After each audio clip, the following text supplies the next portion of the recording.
long trip. The camera opens and we see a moonlit night. The light from the moon and stars illuminates the plains, wind rippling through the grass. We slowly zoom in on a camp of tents and sleeping bags and see only two figures sitting outside in this late hour. Two elves sit across from one another, separated by the embers of a dying fire. The younger is shaping a piece of wood with the slow, methodical strokes of a practiced craftsman. The older has her notebook flipped open and a pen wet with ink poised in her hand. Anna glances her head up towards Clavius's tent, hearing the human rustling through a heap of equipment that just fell out of his new haversack. A quick smile darts across his face as she pictures Clavius with all that shit piled around him. She returns to her notebook, flipping back to the previous day's page, titled 22nd, The Turning of Heliac, and reading her notes from the previous night. Clavius. He struck up a conversation and, unsurprisingly, was concerned about my mutagen intake and the shedding of blood. But he was understanding. Seems like he's been through some shit, too. He said something I know will stick out like one of Fillmore's sayings. Anything to survive. I haven't been able to stop thinking about that and why he would say it. I need to keep watching him, though. What he did with those eyes on that zombie was really strange. But he's clearly observant. Much more than he lets on. But I trust him despite knowing better than that. Sorry, Sauron. She moves on to the next blank page and begins to pen another section. Clavius. Another conversation with him today, and he really caught me off guard with his questioning. He's very perceptive. Asked about who I once was and why I want the power to become someone new. What drives me? He sees me for who I am. I know what Fillmore would say about that. The rare and simple pleasure of being seen for what one is compensates for the misery of being it. Anna pauses and bites her lip, her pen tapping against the notebook. She stops and starts the next sentence a few times, as if it's dangerous to write, before finally committing her thoughts to the page. Fine. He reminds me a lot of Osmir. Too serious by a half. Perceptive, thoughtful, hardworking, caring. I think he would give away everything he had, including every bottle of that whiskey we just bought. He thought it would help someone else.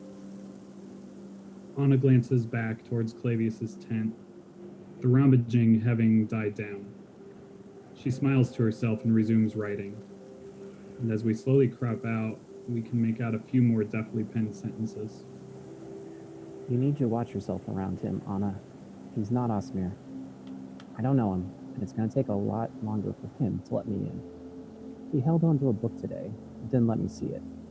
So he doesn't trust me with everything yet. Still, I misjudged him the most out of everyone so far, and I am very curious to figure out what has shaped a man like him, and why he does what he does.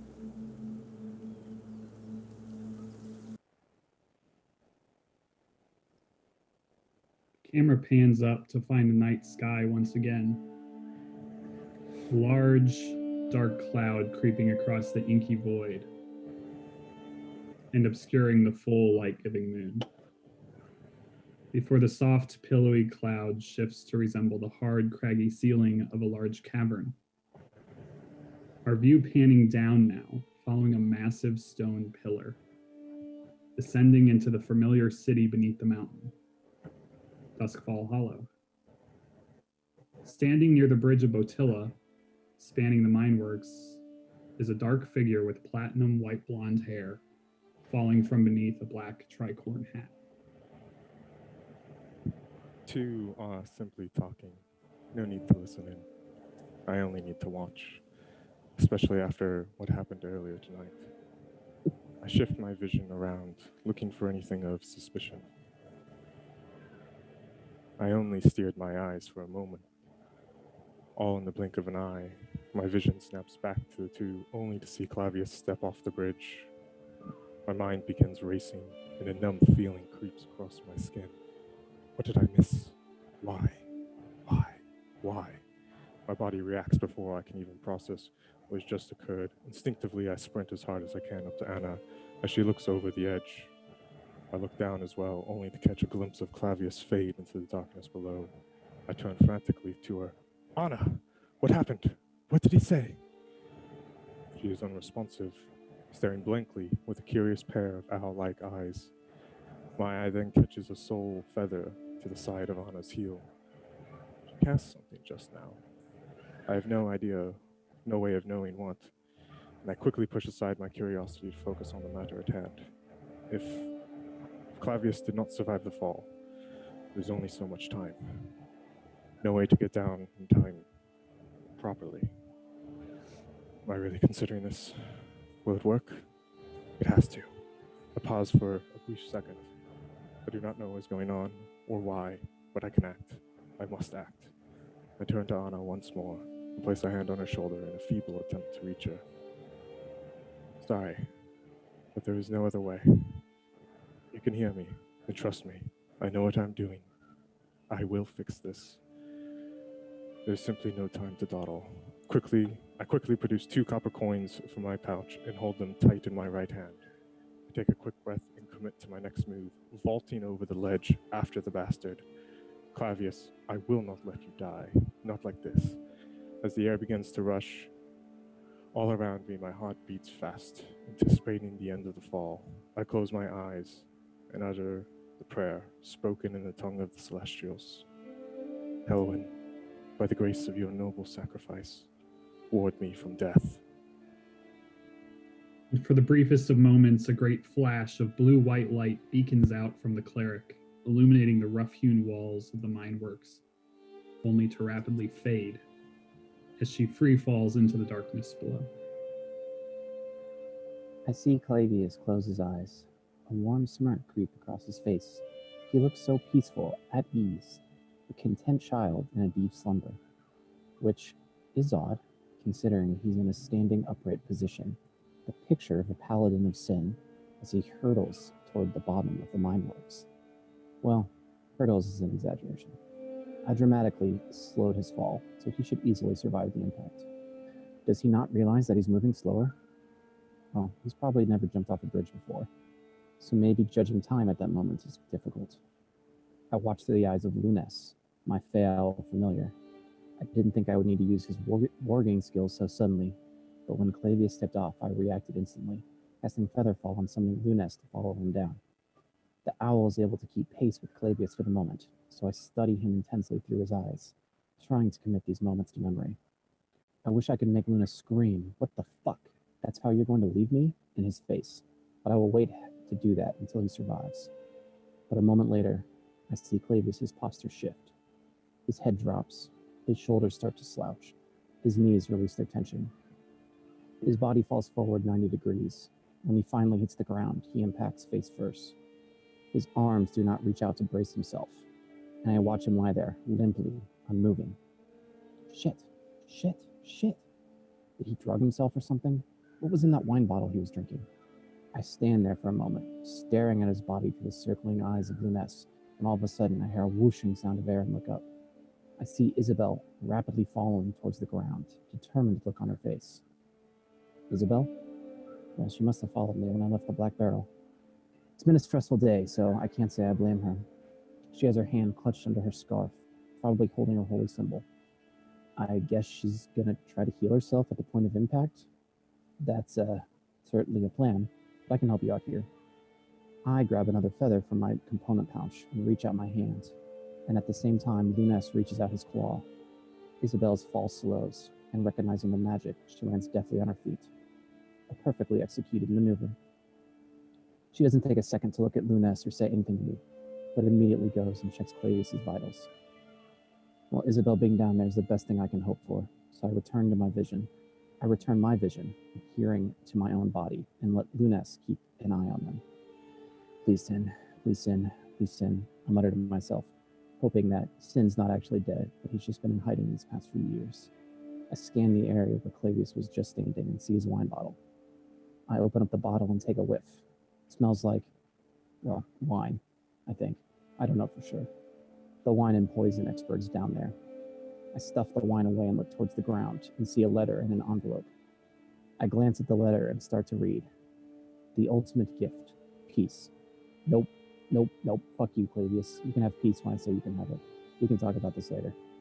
I grab the envelope. It has Saru scrawled across the front. I feel the envelope in two hands, trying to figure out what he intended to leave for Saru, and feel a small, round shape. His coin, perhaps? Whatever. He can give it to Saru himself, after Isabel saves his life from whatever he just did, and I can scream at him. I put the envelope and note away as well and peer over the edge. Isabel is still leaning over him.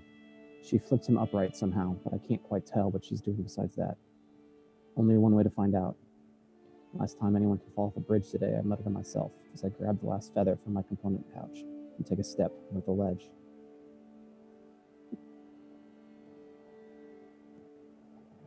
I set a light enchanted lantern to the side, with it fully illuminating the area surrounding myself. And our shadowed warrior, he is not breathing, and no pulse. Clavius is dead. The reality of it all begins to place its dark grip around me. The feeling of the 2 coins in my hand snap me back from my momentary stasis and dread. I take the 2 coins clenched tightly in my hands and place them delicately over his eyes. I followed up by gently placing my hand upon his chest, with the other clutching the holy symbol of Helwyn tucked beneath my scarf. Helwyn, by the power you left behind, ward his body from the vile and death. Prepare Clavius' heart to be given a proper return. After the spell is finished, I breathe out a deep sigh of relief, knowing we have time now. I move to inspect his body further. He certainly did not die from the fall. He would be a mangled corpse. And I take a deep gulp, knowing I may have been in a very similar situation just now, if it were not for Anna's quick reflexes. Would my own precautions have worked, I wonder? Back to the matter at hand. Clavius, why are you dead? I look over his body for cuts or other signs of trauma. Nothing. I then open his mouth to find his tongue stained a deep purple from the wine. Could he have tainted it? Poison, perhaps. Likely. The initial shock wears off, and anger seeps in. I lean over his corpse. Damn it, Clavius! Why? How could you? Right in front of Anna. How could you do that to her? How could you do this to us? If only, maybe. I should have said more. I wish I had said more. I'm sure the others will as well. And by the power vested to me, we shall. I will bring you back. I hear the quiet sound of feet touching on the stone floor behind me. I slowly turn back to see Anna, having descended with a third use of her spell. By her expression, I can tell she does not know yet. She is still holding out hope. Anna, Clavius is dead. Not from the fall, but likely from poison. Anna blinks a few times, as though someone had just punched her in the face. A dazed look in her eye. She glances at the 2 copper coins reflecting in the lantern and asks, What did you do to his eyes? I have prepared his body so that there is a chance. I let the words hang between us for a moment, hoping to restore some hope in her eyes, but she just continues to stare at him. I do not have everything here to attempt the process. At least, I believe I can do it, though I have yet to try. But I know there is a good chance in 6... I abruptly stop my words. Now is not the time for spell semantics. Anna, no matter what you're thinking right now, know that this is not your fault. She seems to barely hear what I say. I didn't realize she was holding an empty wine bottle that Clavius had drunk during the conversation, and a letter. I gently take the wine bottle out of her hands, which seems to snap her out of her fog. She opens the letter, stating matter-of-factly, You left this for us. The ultimate gift, peace. You may be tempted to have a healer bring you back. Don't. You may be tempted to bear the burden of my choice. Don't. Saving the world will take strength. In a different life, I would have liked to see this quest through to the end. But I was cursed with the shadow, and while being rid of it has brought me peace without it, I am no fighter. Receive my benediction. May your path be straight. May your help be prevalent. May your vision be refined. If such a place exists, I hope to hear the story of your victory when we meet on the other side. As Anna reads the words from Clavius's letter, I focus my intent upon the bottle in my hands. It is completely empty aside from the tiniest amount of liquid left in its basin. I give a quick sniff at the bottle's opening. Mostly smells of wine. But there is something else. Along the neck, near the mouth, a slick residue remains. I inspect it. It's definitely poison of some kind. I'm not sure the type yet.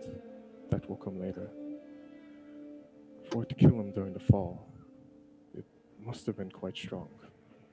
Or he might have been ingesting it all day, maybe longer.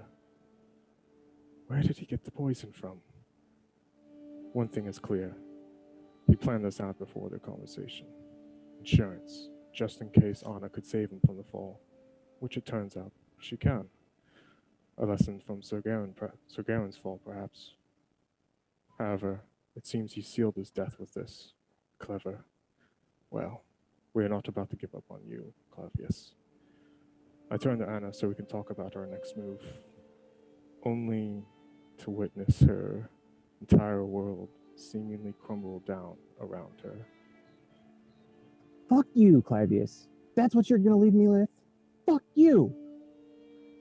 She stands right above his face and is screaming at him, thinking as if she can just shout loud enough, he may be able to hear her from beyond the grave. The most important step a man can take is the next one.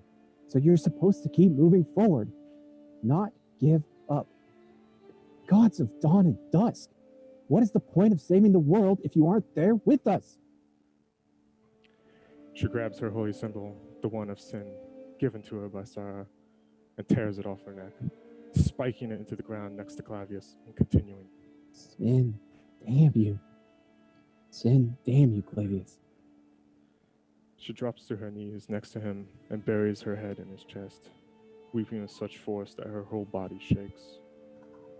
I take a hesitant step towards her, but my body instinctively recoils from any further actions.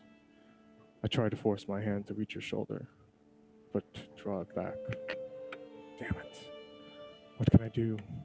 How can I make the pain stop? Both Anna's and mine. Peretta, what would you do? I try to think deeply, but no answer comes. It has been too long. Only faded memories remain in this moment. My face turns grim, finally grasping the full weight and gravity in this moment of despair.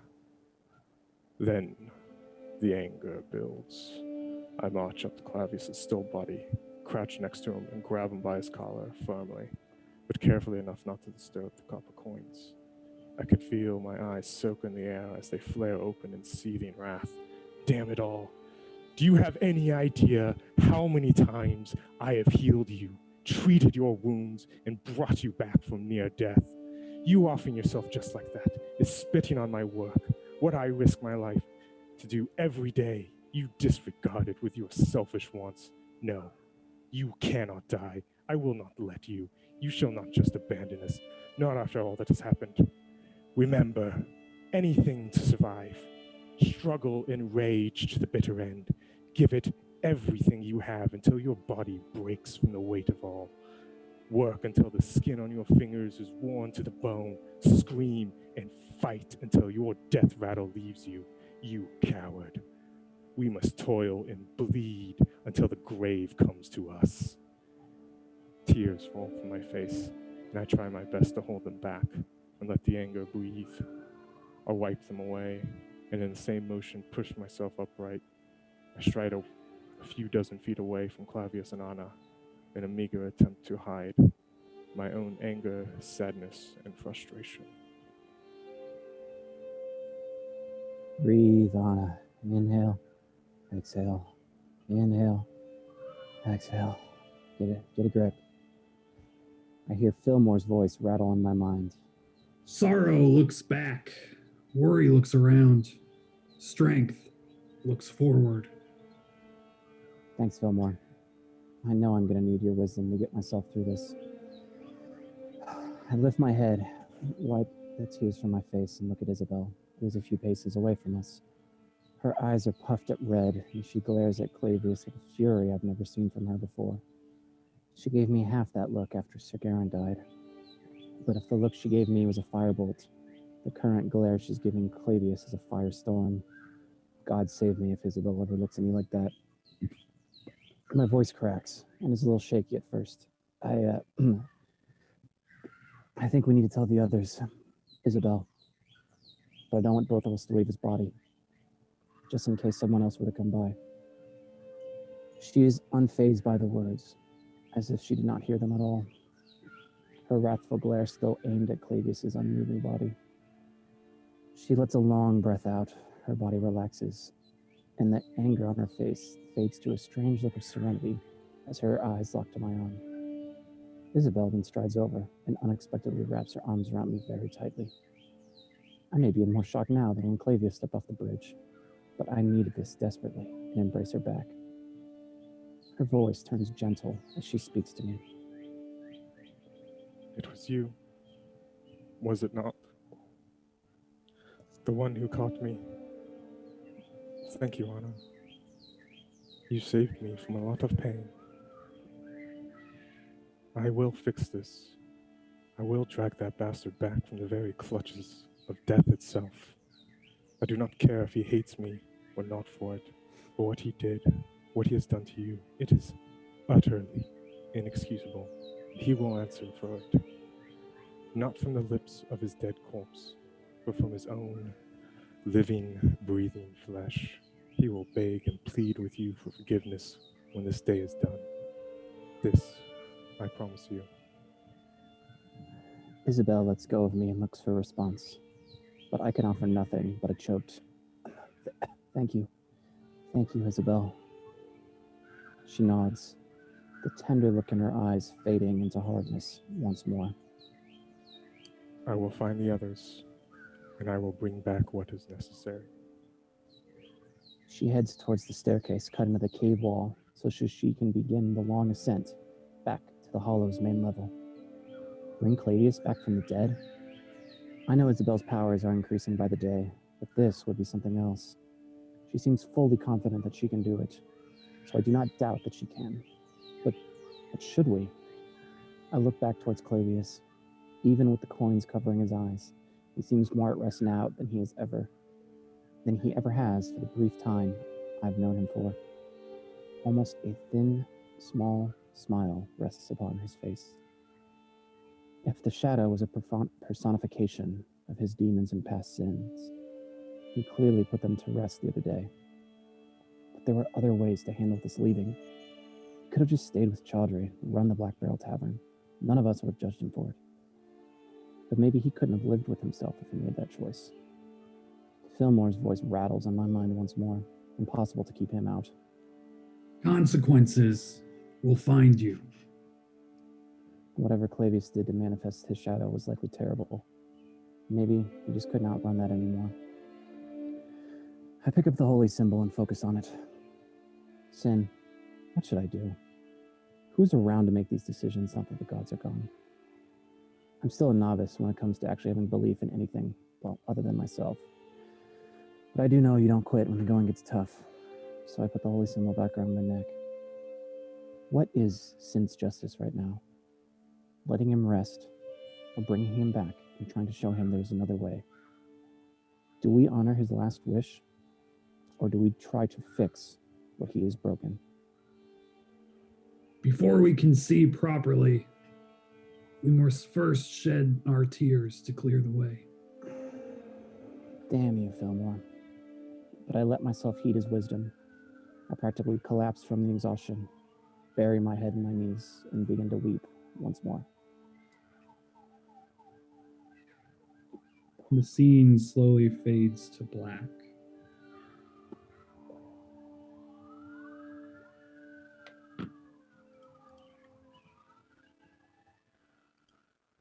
And moments later,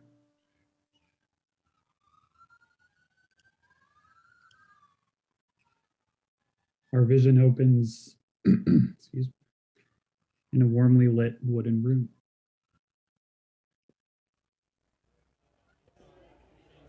It has been a steady night for business in the Black Barrel Tavern. It's neither a packed house, nor would we consider it a quiet evening. A small crowd of regulars has gathered to see the heroes off, knowing they intend to journey south on the morrow. We can see a small contingent of whiskey lovers bellied up to the bar top, intent on moving their names up the leaderboard, and their hopes of claiming the top spot dashed now that Arthur has returned to the Hollow alive. But the genius of the board is that they can't help themselves from trying. The wooden door to the tavern creaks open, and we see Isabel enter. Her facial expression blank, her skin pale, and her eyes darkened. She moves directly to the bar with pace, exchanging a few quick words with Chaudhry. He reacts with a curious glance before reaching below the bar top and bringing forth an old-looking bottle of dark liquor. He fills a small glass and nods at the sullen cleric.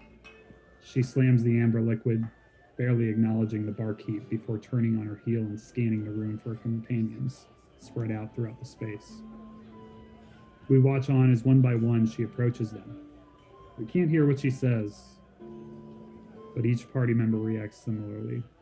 A concerned, possibly confused expression before walking into the rear storage room they've been using as a home base for the past few nights.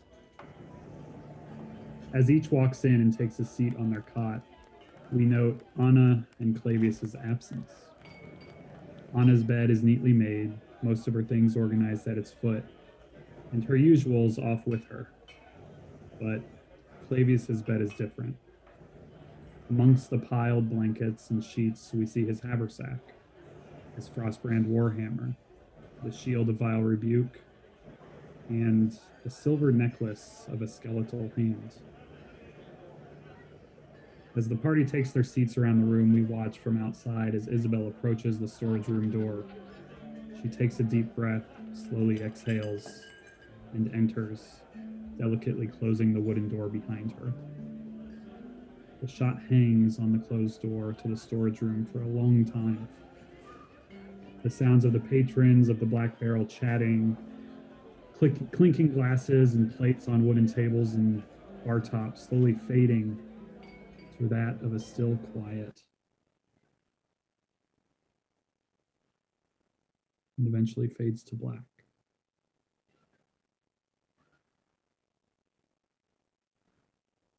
And then slowly our scene comes into focus.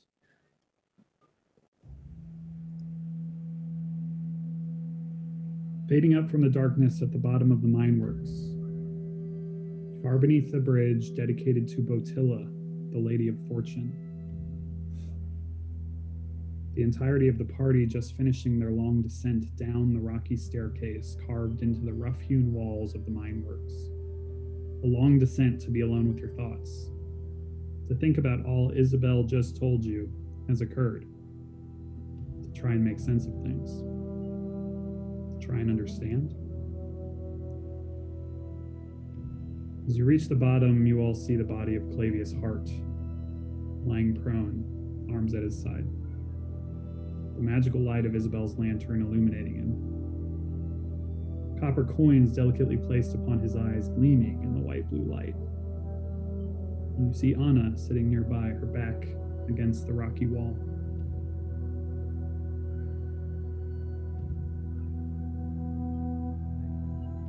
It's that moment that I'll pass the game on to you. about what your characters may be thinking, feeling in this moment, have conversations about what the next moves are. And everyone that took part in that incredible scene, please just stuff a bottle cap into your pockets.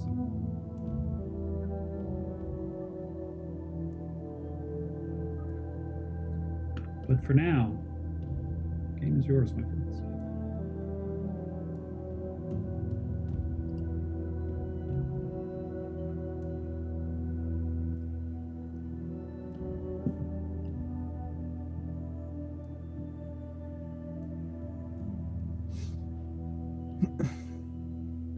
Can we get a little context of what Isabel told us? Yeah, so just essentially a less detailed version of what you heard in the intro. Gotcha. She tells you Clavius has died. She tells you that he jumped off the bridge. She tells you that he had insurance in the form of poison. And she tells you that she's collecting some things before returning. She probably tells you that she casts gentle repose on the corpse. Don't bother with the eyes, as Isabel or as Anna will also know. The coins upon his eyes, it's very important that those stay there. Just things like that.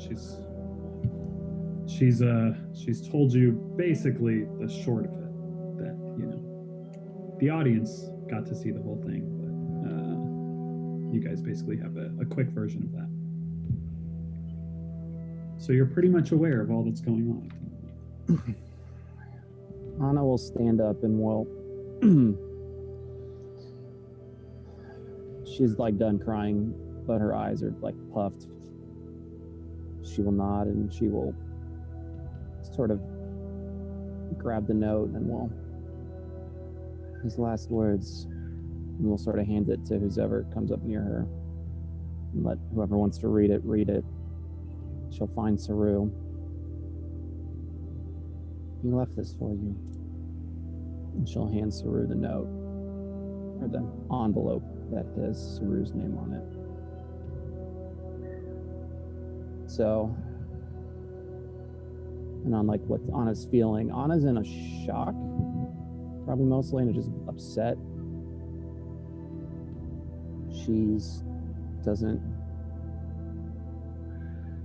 Some small part of her is sort of whispering to herself, like, don't try to bring him back. He didn't want it. But to like actually, she's not, how she's currently feeling, like she knows what Isabel's going to try to do. And she's not going to try to stop Isabel. Just because she feels very insecure and not confident about anything. So she's like, doesn't feel great about it, but is not going to put up a fight and will answer any questions. Sort of saying what Clavius told me, or she can relay what Clavius told her last time about sort of his last words to her. Do we think the shadow made him do it?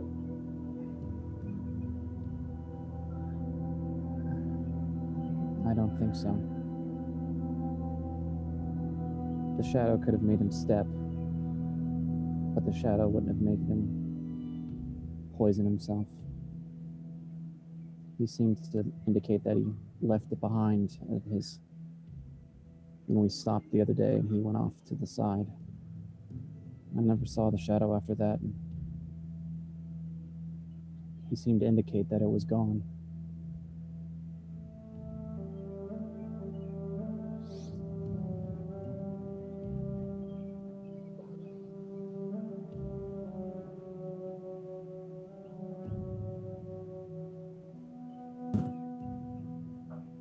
We should find a good spot to bury him.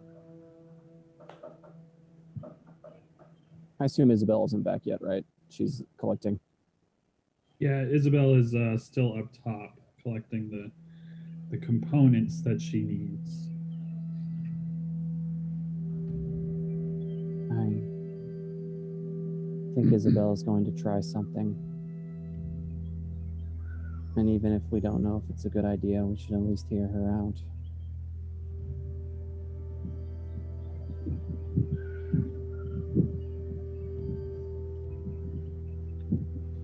She'll kind of exhale. She'll say, but I've been thinking about it.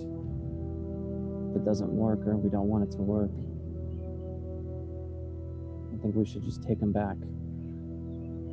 He visited a grave the other day. It's a day's journey, half a day's journey. We can take him back there.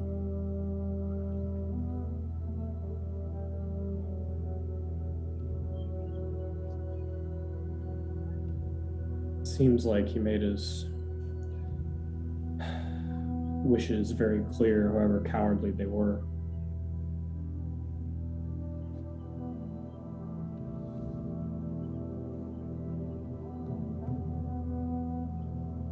You know,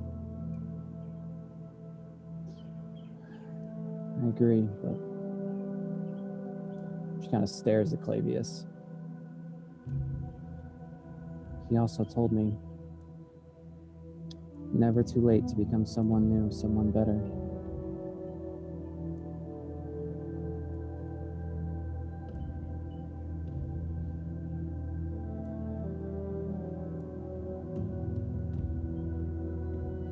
I also don't know if Isabel will rest until she has her last chance. She might dig up the corpse herself.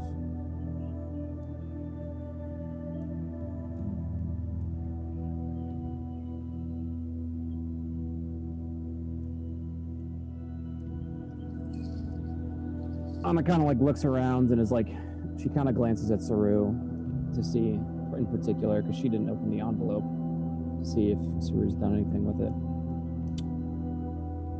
He has not, but he is going to in a second. Okay. He's going to step forward and just crouch down right next to Clavius. And he's kind of quiet, but he's not like, you know, trying to whisper to Clavius or anything like that, so anybody around can probably hear it, but he's just going to be kind of just thinking and just staring a little bit. And then he kind of just starts talking. You dummy. Why would you do this? You were planning this from the start, weren't you? How did I not realize you were in so much turmoil? What else could I have done to help? And as he starts talking and asking questions, you'll start noticing that there are little kind of blue and yellow flecks that just kind of pop in and out, kind of around all of us, almost like fireflies. And the longer he talks, the more frequent, the more numerous and more luminous they become. It seems so obvious now. All your references to the dead, when you asked what happens beyond the life you live, all the talks about moving on, moving forward, righting wrongs. And he will open the envelope and dump out what's inside it. Small coin slips out of the envelope. Gold. It's a familiar coin for some of you who have seen it. On one side there is a skull, and on the other is a owl.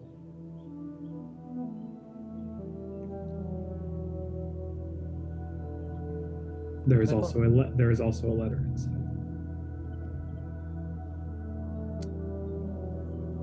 I would read the letter.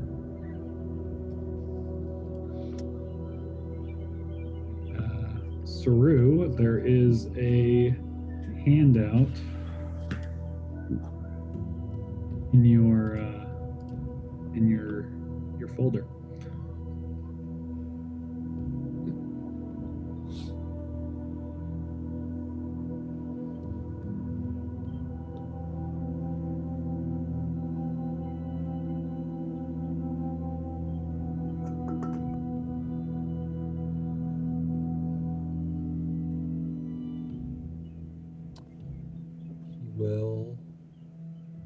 finish reading the letter, he will hold it up. He will put it in his coat pocket. And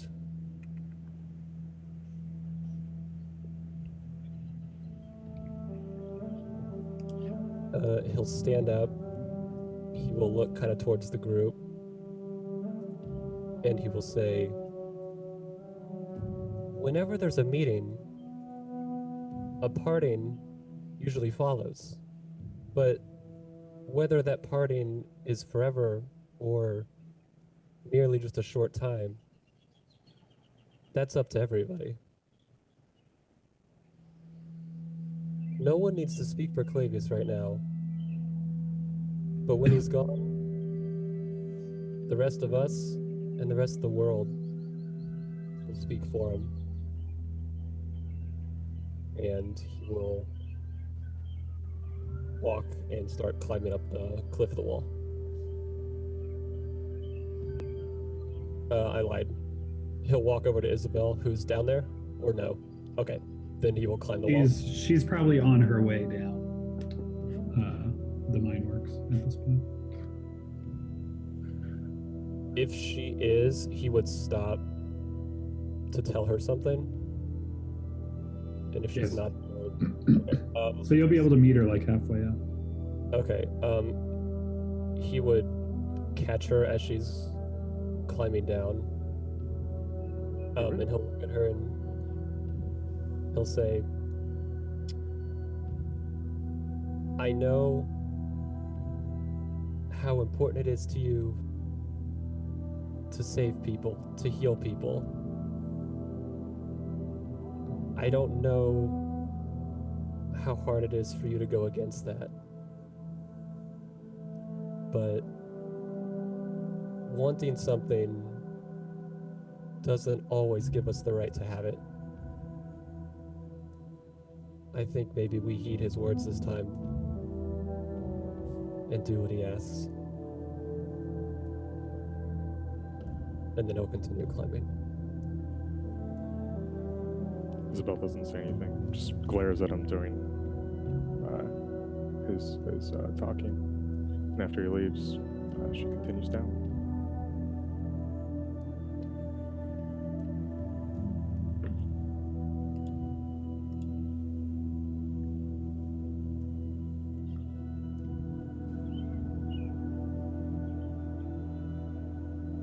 After, I don't know, five-ish minutes or so, after Shrew left, Isabel will join the remainder of you who are still down there around the body of Clavius.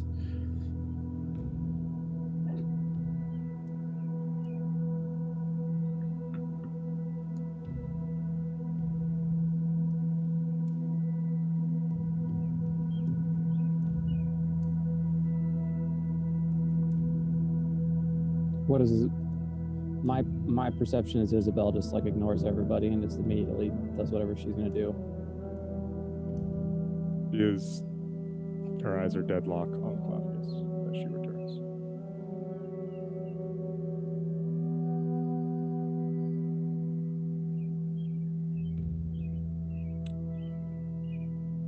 What are you trying to do, Isabel? Isabel ignores any speech as she walks towards Claudius. Isabel carries the light enchanted lantern as she walks toward Claudius' still body, filled with the false peace he consigned himself to. Her brows furrow. Claudius, are you watching? She wonders as her stride brings her to the zenith of our focus. Her eyes survey the body with a steady breath, and with acute posture, she kneels down in front of the warrior's corpse. In the same motion, the lantern is placed nearby to give Isabel proper light for the coming moments. Its pale blue light cascades off the cavern floors, casting long shadows behind all who are in the audience for the crux of the evening. Isabel takes off her tricorn hat and sets it neatly to the left. She then begins the preparations for revivification. First, let us remove any foulness about the body, just to be cautious. Isabel reaches down with one hand, while the other lightly presses against her scarf. A brief light flashes from the palm placed upon Clavius's torso. As the effects of lesser restoration take hold, she lifts her palm up, drawing a dark liquid from the body before its ichor is altogether snuffed out and fade away. Isabel's breath breathes deeply and then retrieves a small translucent gem from her bag, a diamond. A small price to pay, she says as a prismatic light reflects in her eyes. Isabel leans towards Clavius and begins to speak. I hope you are listening, wherever you are. One hand stays firmly placed over his torso, while the other clutches the diamond. In your letter, you said the greatest gift is peace. But that is where you are wrong. Peace is not a gift. Peace must be earned. We must pry it from the grasp of those who would abuse this world and the people of it. The gods are dead, and with no gods, we must carve out our own paradise from this world. So let me give you a proper gift. The diamond begins to glow, and the light transfers through Isabel's body to the hand placed upon the deceased. Clavius Hart, I, Isabel von Amsel-Weiss, chosen of Helwyn, offer you the gift once given to me, and with it, the chance to carve out some sense of peace in this land, the chance to be better than the people we were yesterday. I bestow unto you the gift of life. Isabel's grip on the diamond increases, and as the light fades, its crystalline surface cracks. The iron-clenched fingers constrict the gem until it is but dust. The silence hangs in the air. The light from Isabel's spell fades, only leaving the light of the lantern. And before her, Clavius yet lies, motionless, in front of the cleric, seemingly unchanged. It seems the spell has failed to take hold. Isabel sits motionless over the still lifeless corpse of Clavius. It should have worked. I did everything correctly. Why, Clavius? Why do you deny me? Why do you deny us? Damn it all. Isabel, without a word, slams her fist hard into the stony floor. Damn it, she yells out. As far as I've come, I cannot save even one person. What evils did you commit and endure to choose such a path? Why do you deny my gift? Afterwards, she goes quiet once more. Her body shudders as her head turns crestfallen. A faint sob can be heard by those listening closely. What else could I have done? What could I have said? There has to be something I could have done to fix this.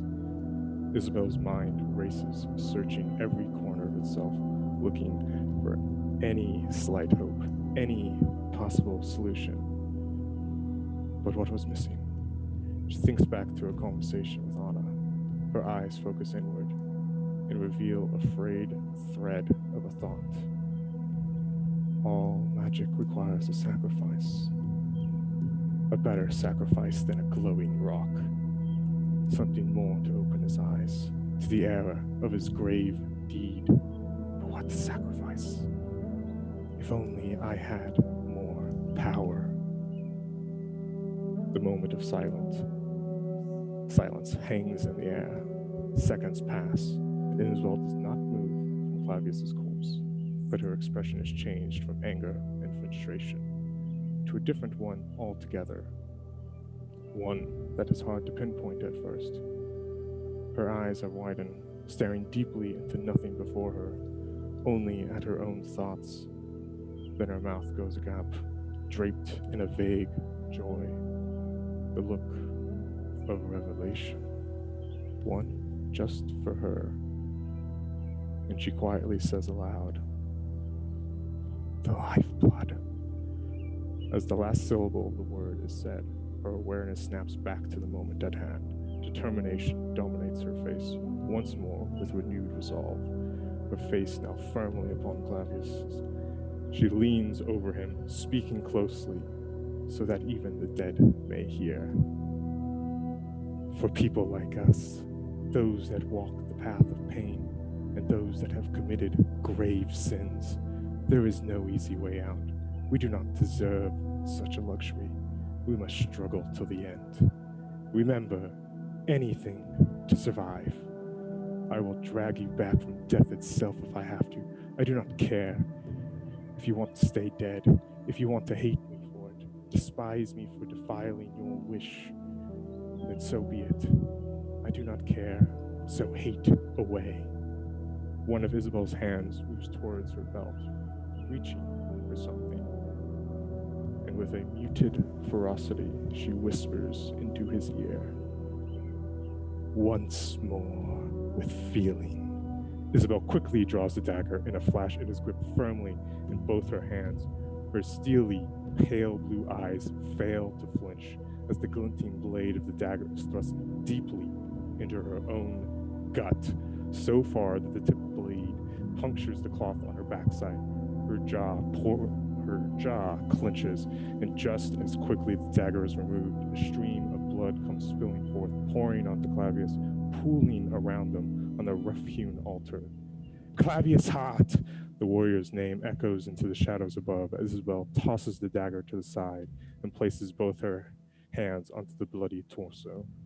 She winces as her body reels from the pain, but those eyes stay unwavering in her conviction and commitment to this path. She breathes the wrath back in. "I, Isabel von Amselweiss, condemn you to a full life in this rotten fucking world." Time seems to slow now. As the camera begins to move from the kneeling cleric, her blood slowly pooling from the open wound in her stomach, and a glowing white light seems to begin piercing through the crimson liquid from somewhere within. So we lose focus on Isabel. The camera finds itself focused on another. Stephen, watching on with a sudden look of shock and adrenaline in his eyes.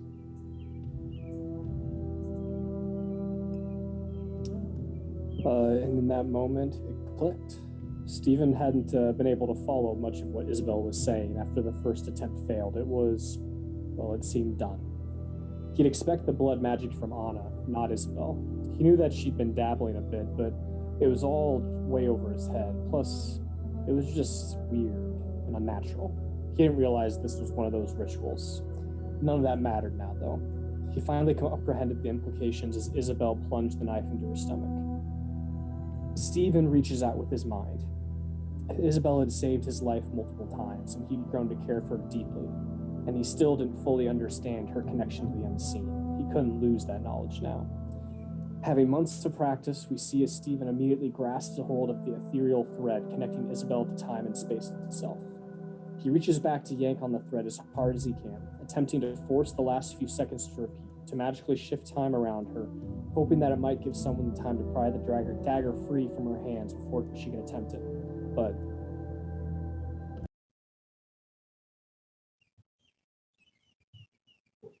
you are muted, Michael. As the pulsing wave of chronergy extends from Stephen's hands and meets with the bright white light now pouring from the gaping wound in Isabel's stomach, much like a waterfall, there is the complete absence of sound.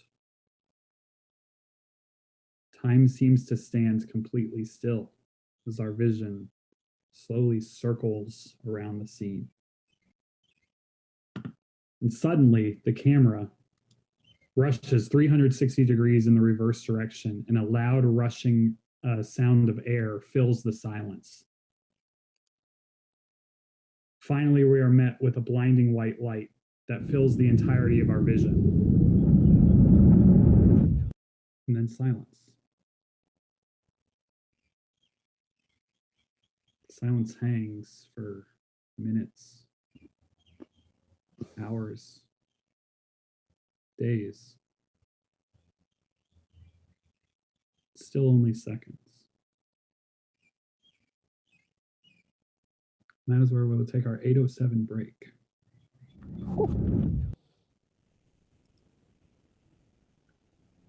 Then from the bright white light, slowly soft sounds, familiar sounds begin to fill the quiet. As the light slowly fades away, you open your eyes to see the ceiling of a comforting and familiar place.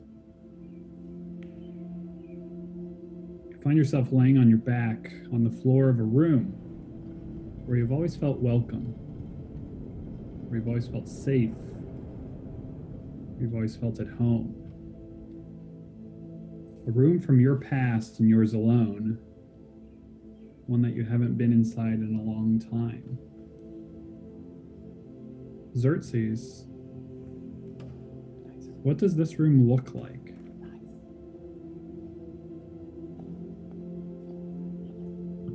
Well, the room is filled with kind of half-created inventions of various kinds. It smells like, motor oil and random magical herbs. It's his workshop, so you can probably imagine. As you sit up in this workshop, you kind of take in everything. It's a small room. You have the one main door across the way, and then your bedroom is kind of backing up and lofted. This is a comforting moment for you, but also strange. You clearly remember what just happened. You clearly remember where you just were. And then that white light seemed to hang in the air forever, but also for no time at all. And you can't seem to remember how you got here.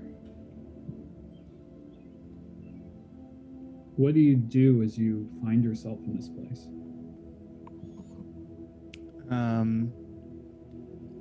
He will go up to the front door and open it to see, is he seeing Briarwood, or like what is out the front door? Do looking out my back door. And Arthur, as you open your eyes, what does the room that you're in looks like? I'm really confused. Arthur or Nick? Maybe both.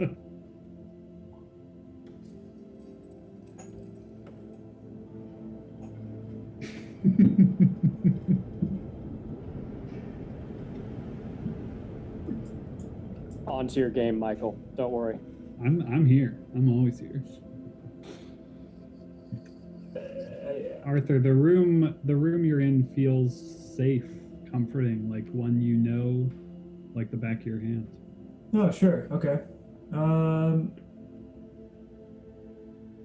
If we're going there.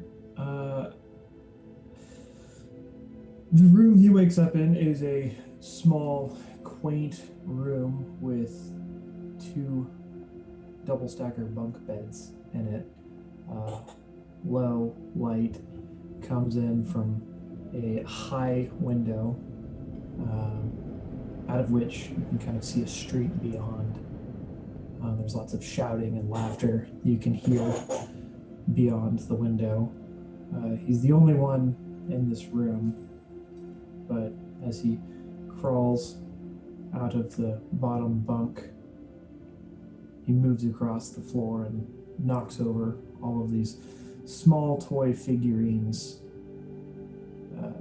of different metals that have been melded and shaped into little toy soldiers and little toy archers and little toy dragons.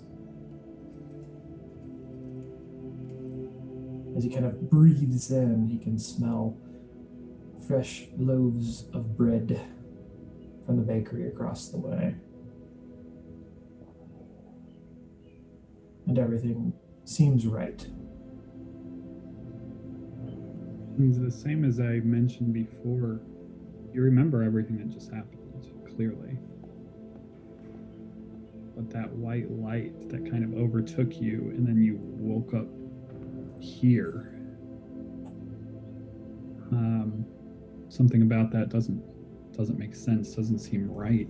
What do you do as you find yourself kind of standing now in the center of this room? Kind of looks down and tries to draw a sword at his side, if it's there. It's there. He will draw it, and he will listen to see if anything changes in his surroundings. So Arthur stands there in the middle of the room. Saru, you find yourself as well in a room alone. A room that you recognize very clearly. What does the room look like that Saru is in?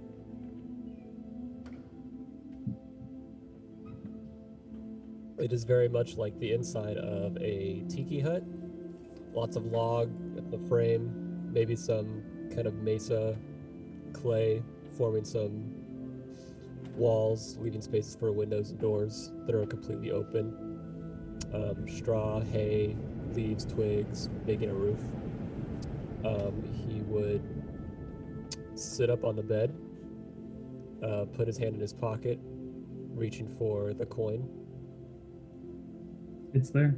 that he had just put there. And then he would listen to what's going on outside, hear crackles of the center campfire that normally is in his village, distance of children's playing, some music all in the background, the typical hustle and bustle of people talking, chatting, walking, doing their daily trades, and trying to figure out what just happened, realizing that he might be back in his village.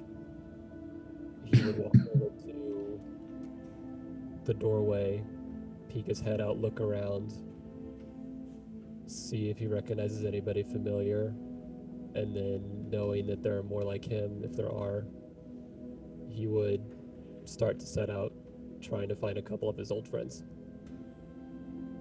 Saru walks through the doorway, and then we see another room through the eyes of Stephen. What does this room look like, Stephen?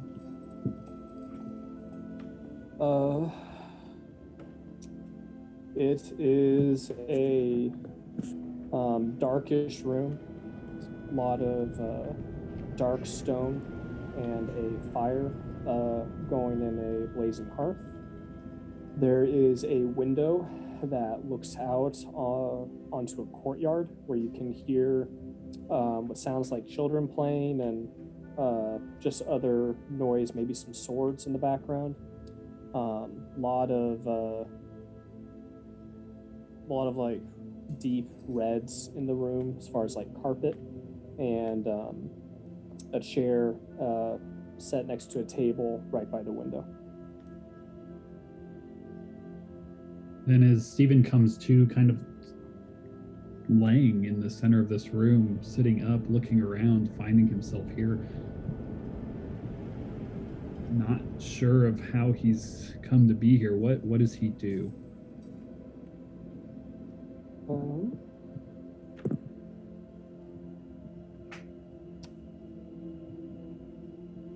He would try and reach out to the ethereal thread that was referenced earlier and just see how his connection to it feels. It feels stronger than maybe it has ever before.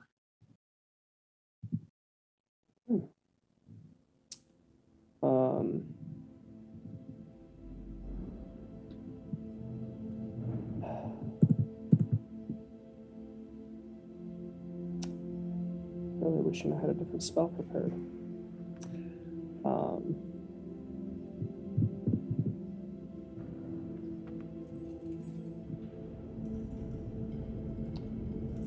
Stephen would cast invisibility. So we see from around as Stephen vanishes in the center of this room, familiar to him, but not to any of us. Then we see another room from the vision of Anna. What does this room look like? Anna bolts up and she's in a bed. It's the most comfortable bed that she's slept in years. And she glances around the room and then she sees just like nice, ornate silverware on a table. She sees beautiful purple curtains draped over the window. And she scans another room. She scans across the room and she sees a holy symbol of sin, a big one, plastered on the wall. And right next to it is a portrait of the Pontiff Freeman. Her eyes kind of scan across the room, and she's like sort of still in all of her stuff, and then she recognizes what room she's in, and she turns to see if Osmir is laying there next to her. You find the bed on that side to be unmade, as if someone had already exited the room, maybe earlier in the morning. So she stands up and quickly gets out of the bed and opens a door to a ledge that she knew Osmir liked to stand and sort of look out on all of Central. And just sort of, if he couldn't sleep or just was contemplating or thinking or praying. And she opens the door to that sort of balcony to see if he's there. As she opens the doors to the balcony, again, we shift our focus to another room. This one through the eyes of Isabel. What does this room look like? This room looks rather well furnished. Comfortable bed. One that she had not slept in years, as it was sold off a long time ago. Rugs, curtains, fine stuff all about. A desk in the corner of the room, with a myriad of open and unopened books sitting on top of it. A few potted plants sitting on the windowsill.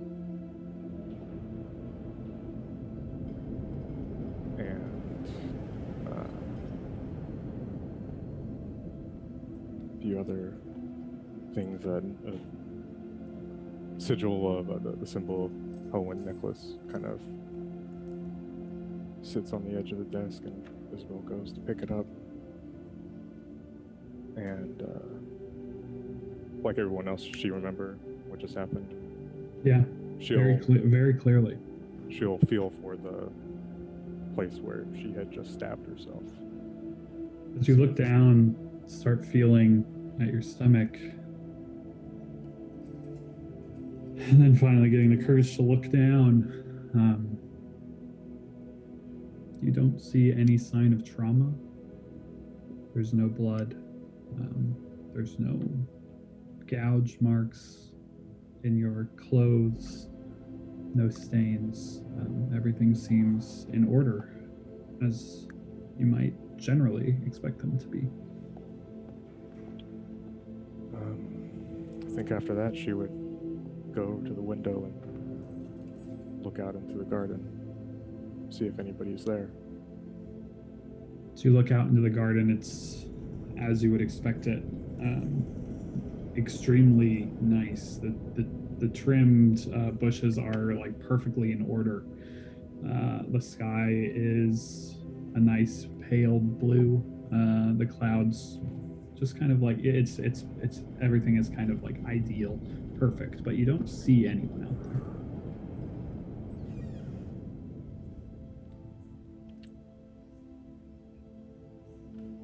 Isabel would probably just go back and sit on her bed and try to think things through. As Isabel takes a seat, our vision slowly begins to shift, and it comes into this kind of white fog and mist. At first, we think that it's just this kind of white blank canvas, but then we start to make out detail of this swirling, billowing fog. And whether it happened in the first few moments of you being there, or if it happened in the next 10, 20, even further amount of minutes, as you're each kind of getting your bearings in this new and strange place and finding yourself here, sitting upon your bed or trying to go out to the balcony to see what you think you may expect to find someone, to explore the village and go find your friends.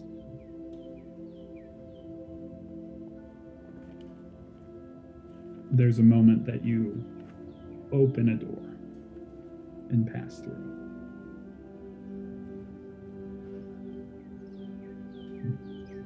And in that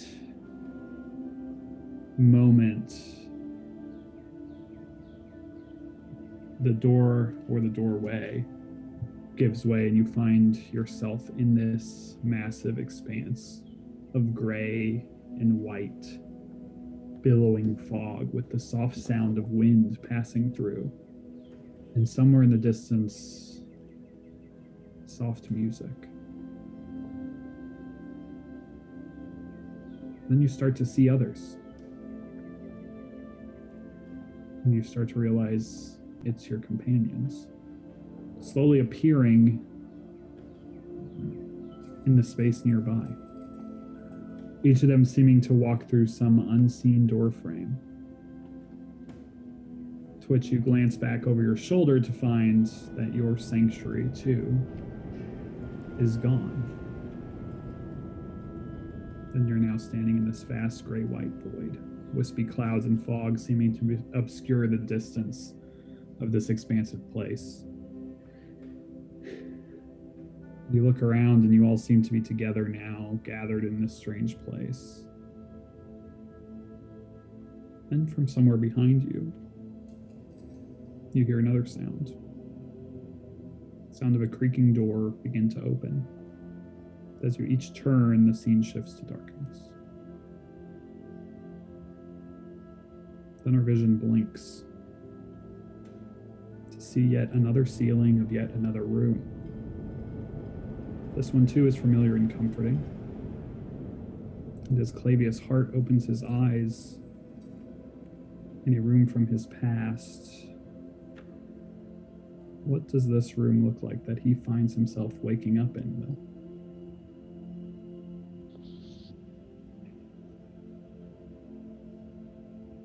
A single room, a dirt-filled floor, one bed, one cot, one rocking chair,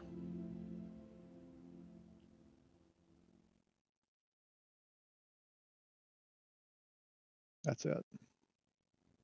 As Clavius sits up on this hard-packed ground,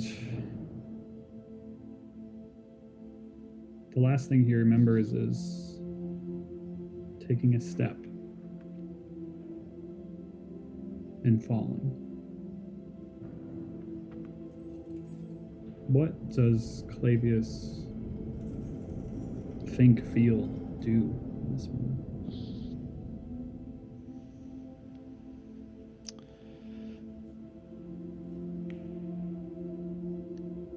Clavius has always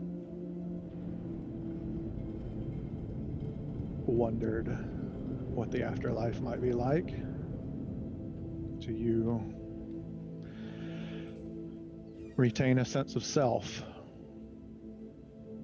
Do you inhabit a place with others, with like-minded, perhaps with people that followed the same God? What of those who didn't follow a God? What of those who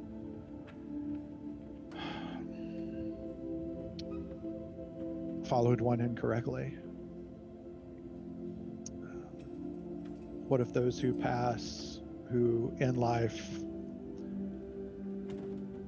suffered from a mental illness or a deformity? Do they enter into the afterlife in a different state? And if parts of who they are undone, do they get to choose which ones are undone? Or is that dictated from on high?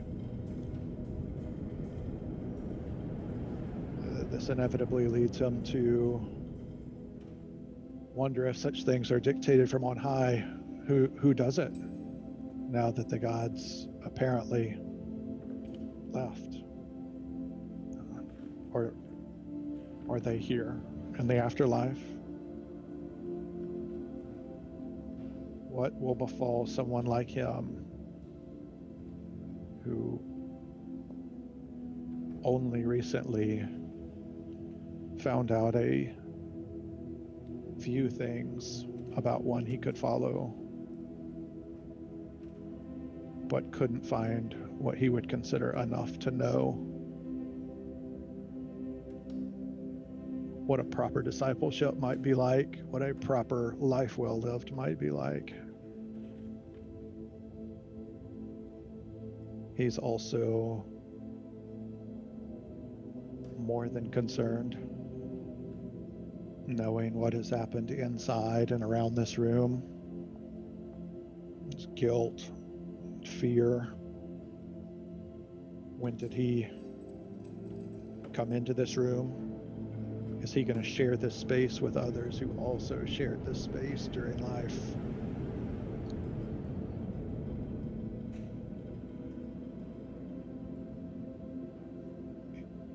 He will try to see what he has on his possession.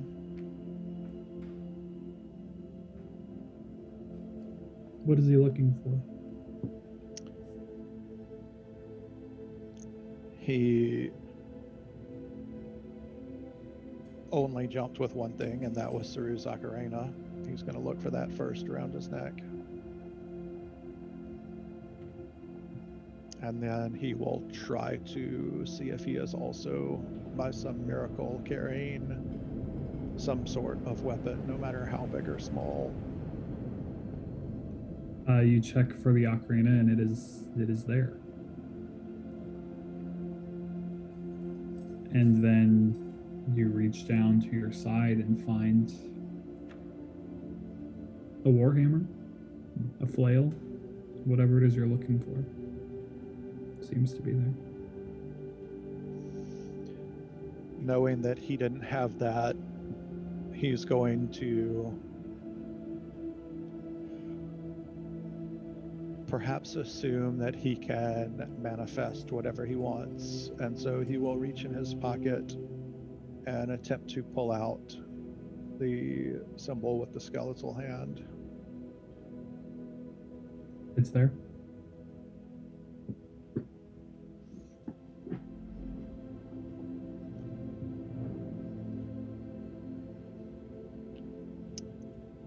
He will take that,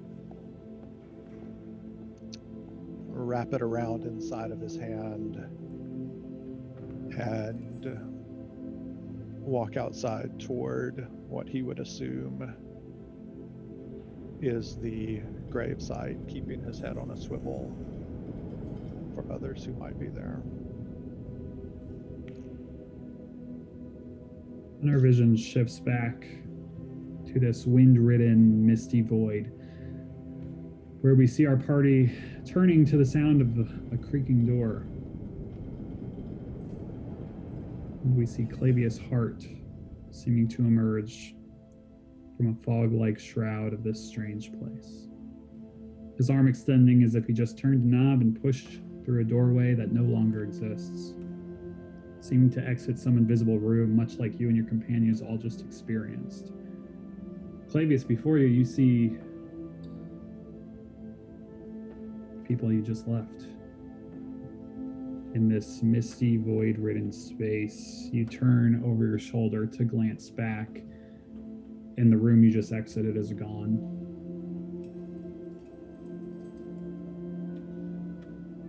You all seem to just have arrived here.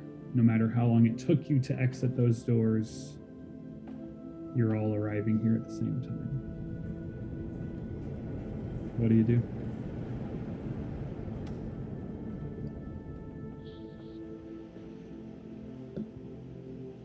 Is that me or everyone? Yes.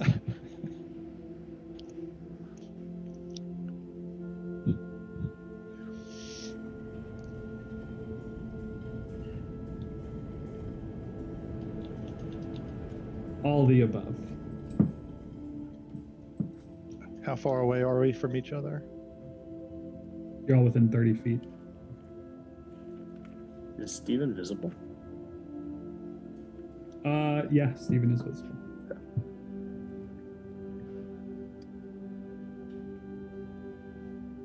I was not expecting to have to open Google Docs. I have nothing for this contingency.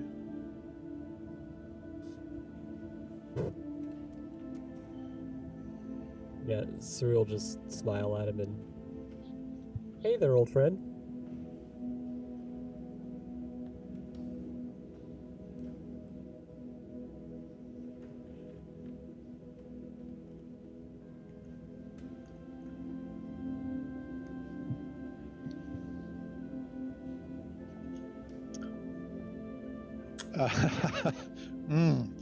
I wasn't messing with the Yofun's prison ball, so no one blame me for this. Clavius is going to be overtly concerned and ask, you guys,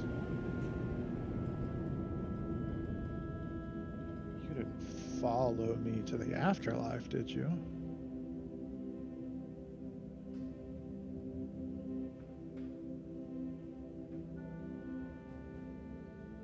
Not that I'm aware of. Isabel tried.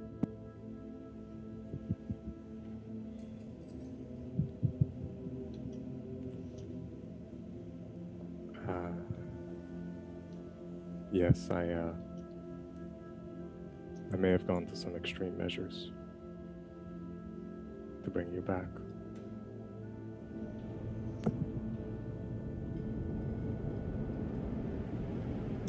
And Michael, the doors that we've all walked through, I imagine those are no longer visible. Yeah, as you turn to look kind of at what you just exited, at what you may have just pushed through, you're just in this expansive void. The doors don't seem to exist. And there's like this swirling gray fog. Yeah, just kind of all around. It's kind of far off in the distance and under you and above you. It's just kind of this this void that you're in. This just kind of foggy gray and white mist that just kind of like seems to be dancing along the outer edges of all of your vision. I want to start walking until I reach these iron gates that say Barovia on it, and then I'll go through. Great, good to know.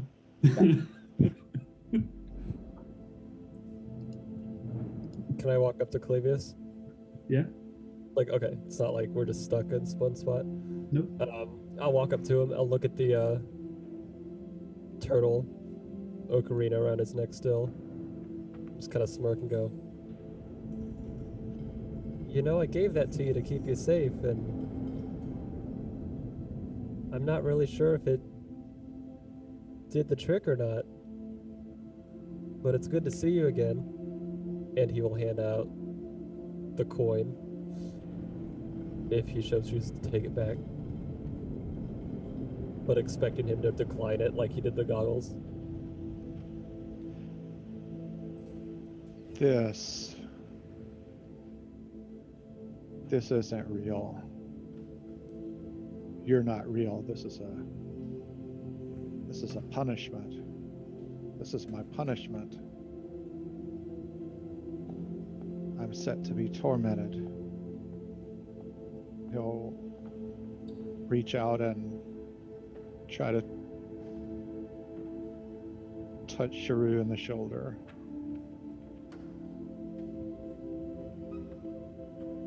Feels like a fleshy, furry cat, man.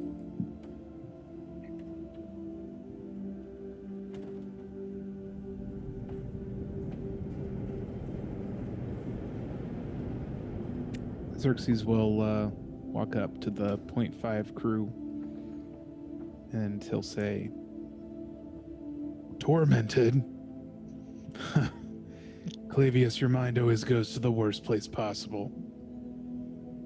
It seems to me that fate has given us a chance to say goodbye.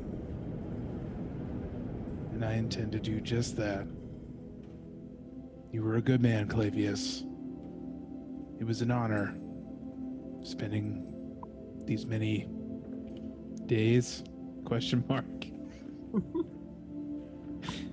days with you. And I'm honored to call you a friend and a comrade. And he'll hold out his hand. Clavius will poke it and shake it. If it shakes, if it's real. It shakes like a hand does.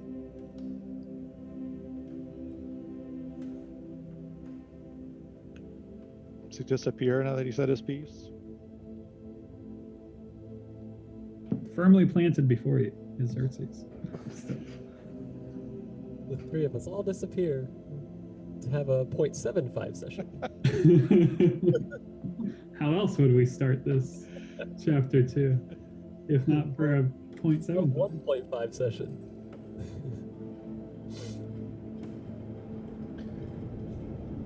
Anna will walk up and look at Clavius. She'll stare at him pretty intensely and kind of look around at everybody. She doesn't really know what's going on, but she'll lock eyes with Clavius and she'll say,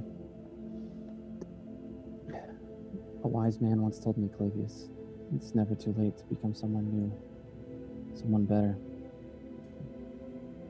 And she'll kind of look at him and say, I hope the wise man still believes those words.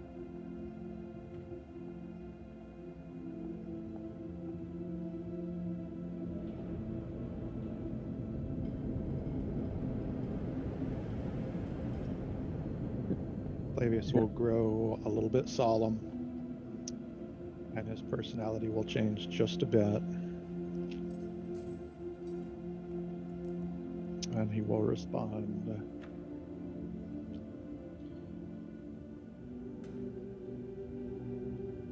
Unfortunately,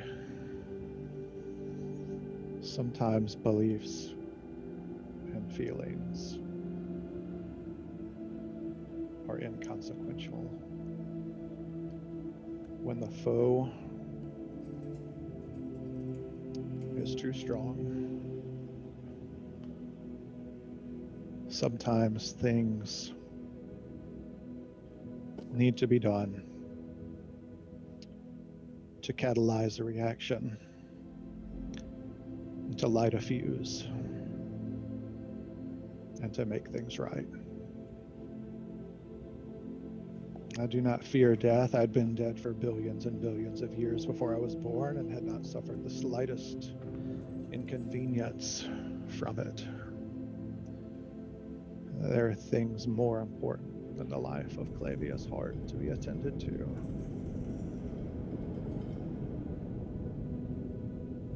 Personally, I'm not sure what makes you think you've got claim to this.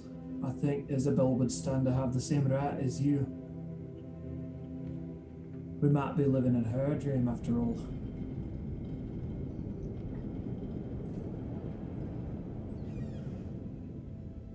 A dream. After what I drank, I don't suspect that I would be able to dream anything. You should have seen the wee stick she stuck into herself.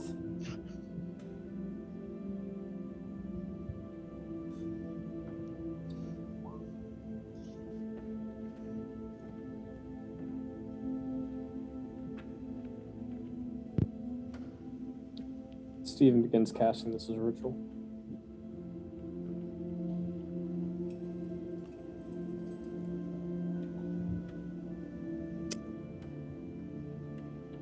Clavius, I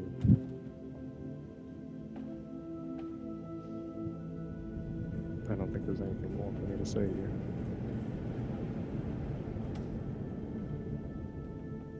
As Arthur said,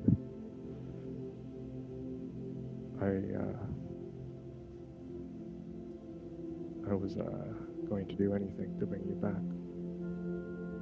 Not just for your sake, but for all of ours. Once you go like that, who else will follow? Is it just going to be a cascade of death until there's none of us left?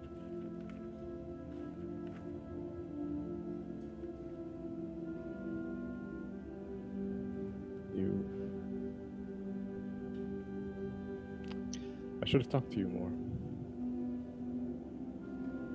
I'm sorry.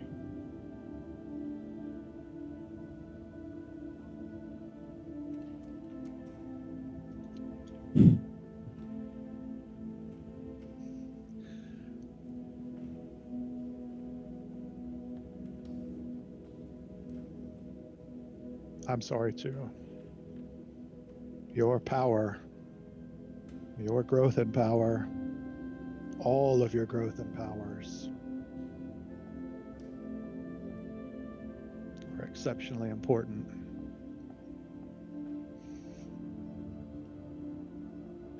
Unfortunately, without the shadow,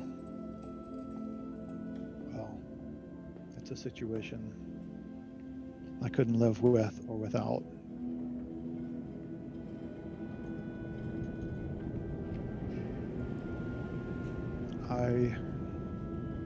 For many years, was sure that death is the only God who comes when you call.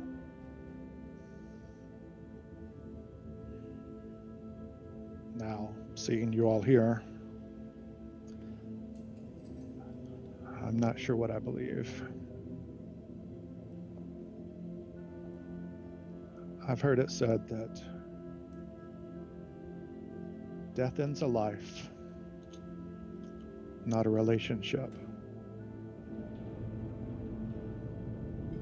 I hope that it some ways, the experiences that we shared together and the powers that we discovered together can contribute to your cause of keeping this world from being eaten away into nothingness. Unfortunately, the Clavius heart that you knew could not add anything to that endeavor. And be someone else.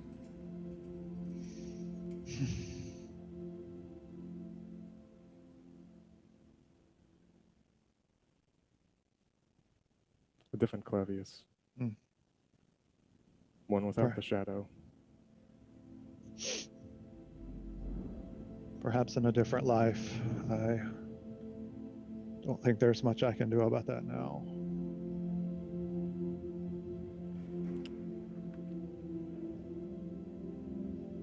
You need only step forward and follow us from this place. When we do leave, if we can leave. And you will have it. I believe so. I have faith in it. As much as I can put in it.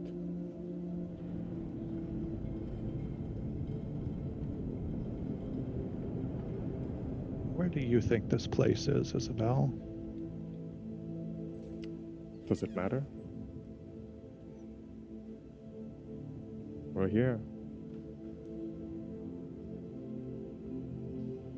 And if we can leave, then it will be behind us.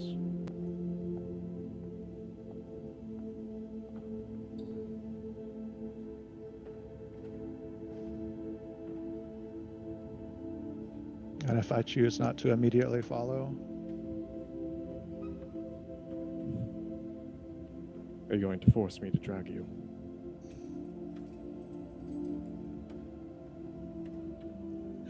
Clavius looks at 105-pound Isabel from atop his 6'6" frame. That makes him chuckle a little bit, but realizes that she will probably try, but stays silent. As this discussion is happening, Arthur, Anna, and Xerxes, you all notice out of the corner of your eye a large door that you're sure was not previously here in the space. Stephen, after you finish casting, you actually get the highest concentration of magic coming from this door. It is a solid dark metallic double door with a rounded arch on the top, standing over 15 feet tall. And you just kind of notice this kind of like in your periphery, Stephen more like drawn to it as it's a source of magic as this conversation is taking place.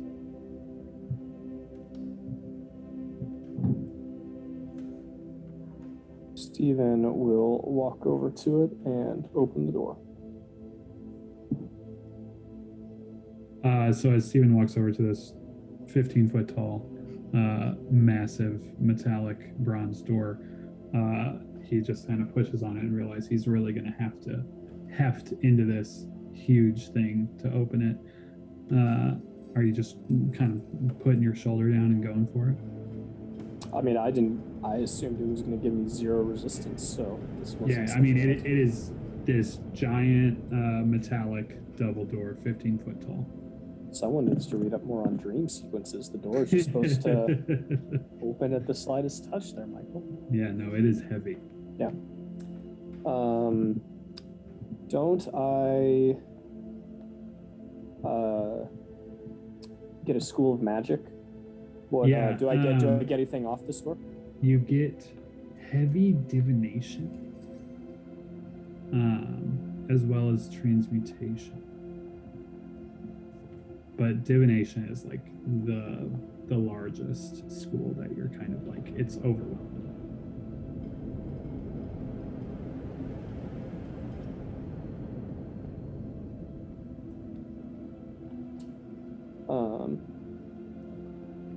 Steven's gonna look at the others, see if anyone else is gonna come over and try and help him.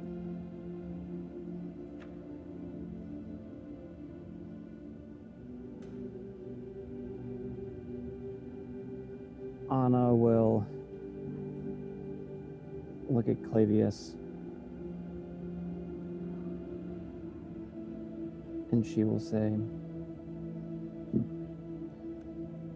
I don't even think Isabel and I working together could drag you back.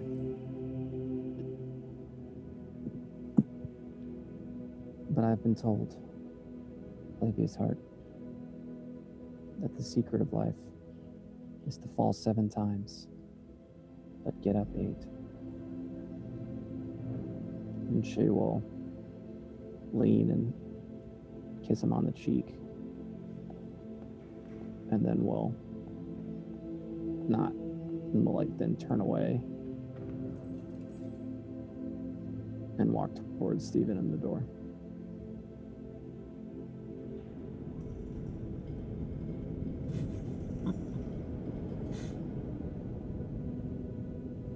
I always count on Nate for those.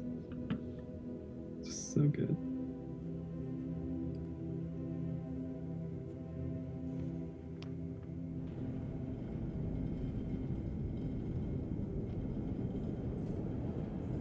And as Anna makes her way over there, the rest of you would probably end up picking up that this massive door has kind of appeared in your periphery.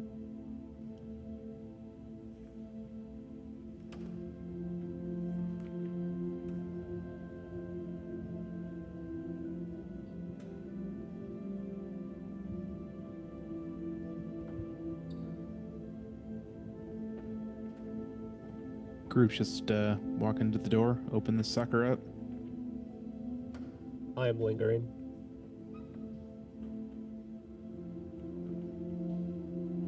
If everybody else is gone. He'd look at Clavius and he will say, I'm happy I met you.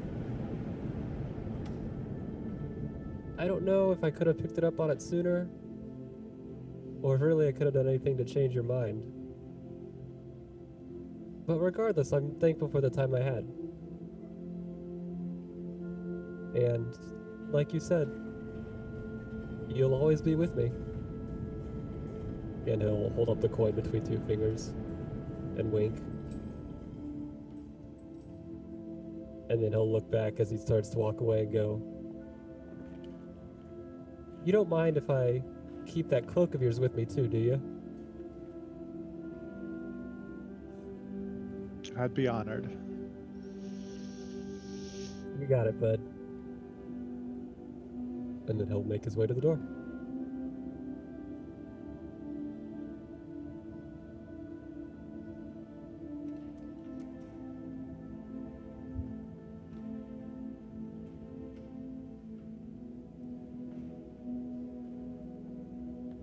Stephen, as he walked by Clavius, or maybe go back to Clavius and just say, I don't understand. I don't know if I ever will. Until next time. And then he'll go back to the door.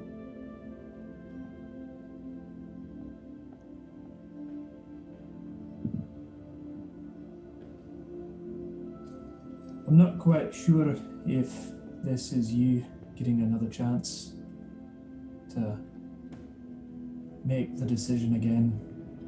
But if it is, I can tell you we've got some of the good stuff waiting on the other side. We can get your name up on the bar, even above mine.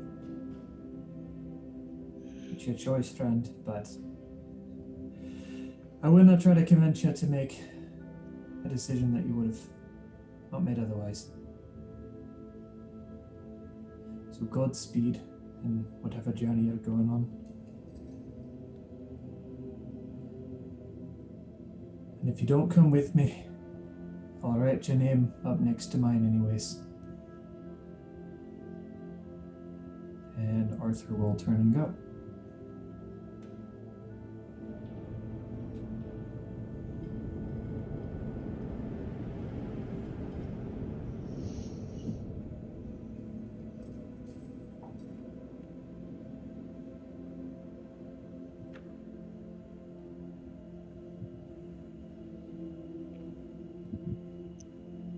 I think we're all gonna have to push at the same time.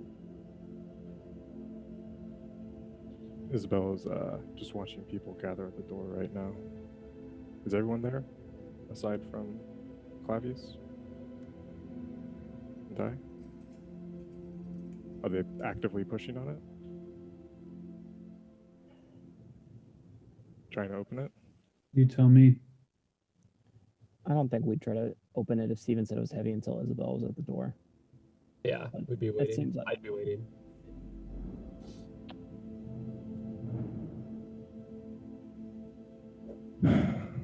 Well,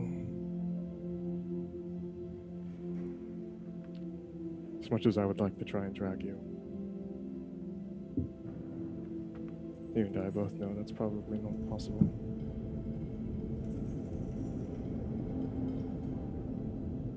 But I was willing to sacrifice a lot to bring you back.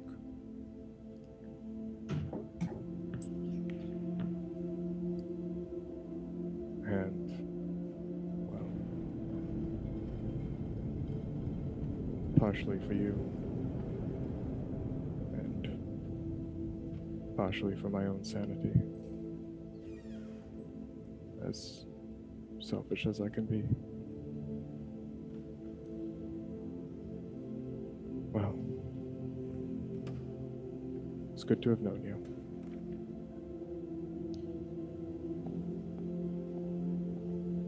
Clavius will nod to Isabel and say, "Don't confuse selfish for selfless. Just because the result you wanted wasn't there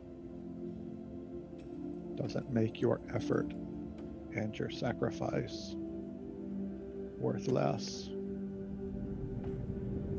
Nobody has ever done anything like what you describe for me before." And he will sit down and, hoping that he can still manifest things that he cannot normally do,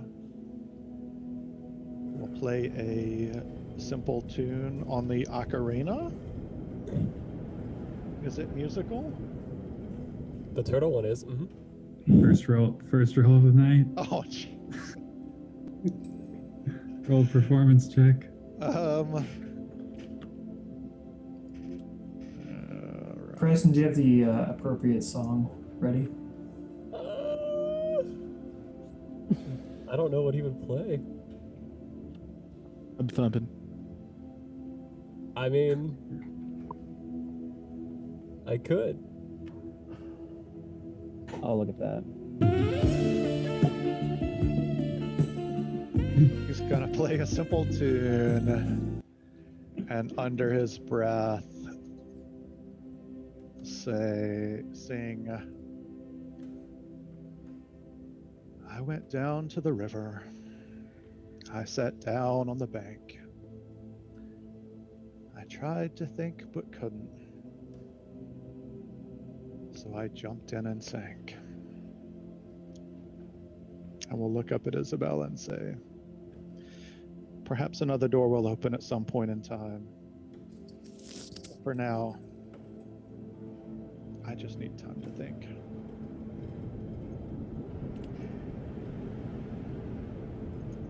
If you had chosen to come back, I would not have let you sink. And Isabel would turn around and go towards the door.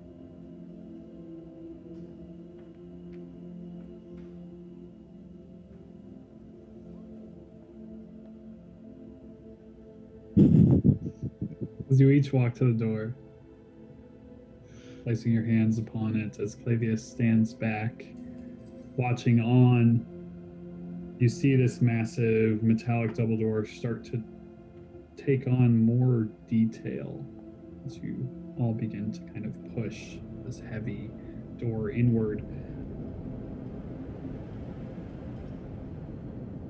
Taking shape are these exquisitely detailed gilded carvings and sculptings kind of slowly coming down from the top of the door. You see a night sky, you see moons, stars, celestial bodies. And as it continues to cascade down, you see depictions of humanoids reading, writing, and many just kind of gazing up into that night sky. And then nearest to you, where you guys are all pushing, as this door opens, you're seeing depictions of bones, horizontal bodies at rest, visions of death. And as the door opens up, you almost start to feel yourselves pulled in. Any of you that look back may get this final glimpse at Clavius sitting there. And then as you look forward, you don't see fog or white-gray wisp billowing, but you see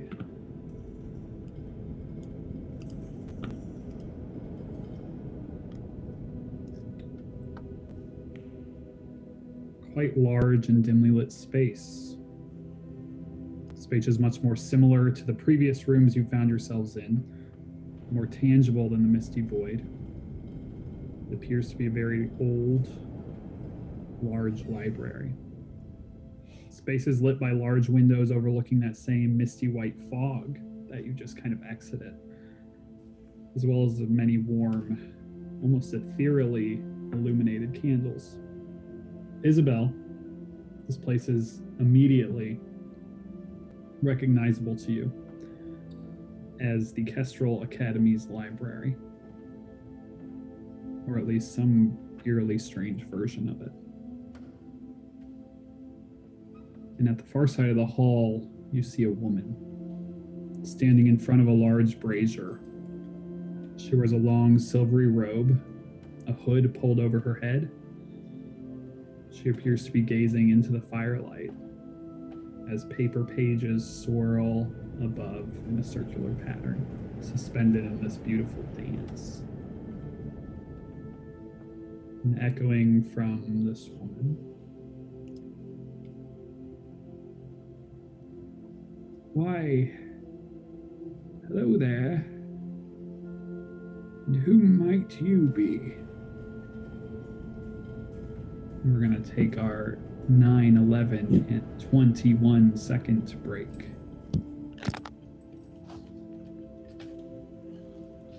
Two pseudo-sues, just gotta pee. You walk through a door. At the far side of the hall, you see a woman standing in front of a large brazier. She wears a long silvery robe, hood pulled over her head. She appears to be gazing into the firelight as papers swirl above in this circular pattern, suspended in a beautiful dance. You hear kind of echoing, "Why, hello there. And who might you be?"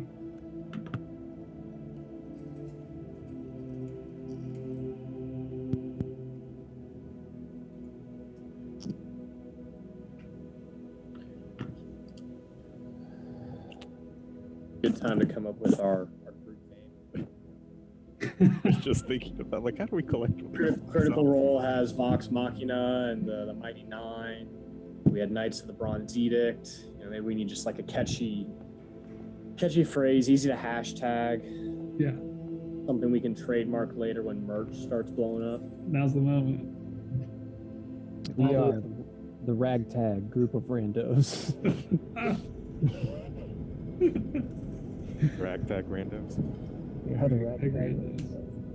Hi there, my name- She would be my like, name's Clavius. My name's Clavius Hart. What's your name?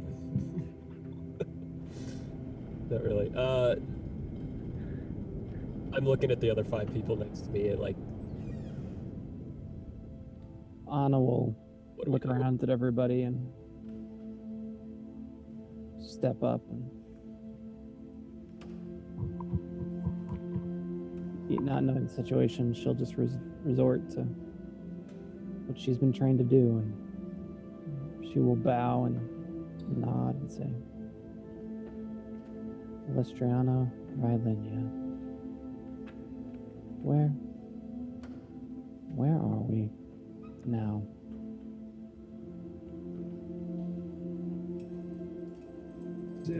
Nice to meet you, Lestriana.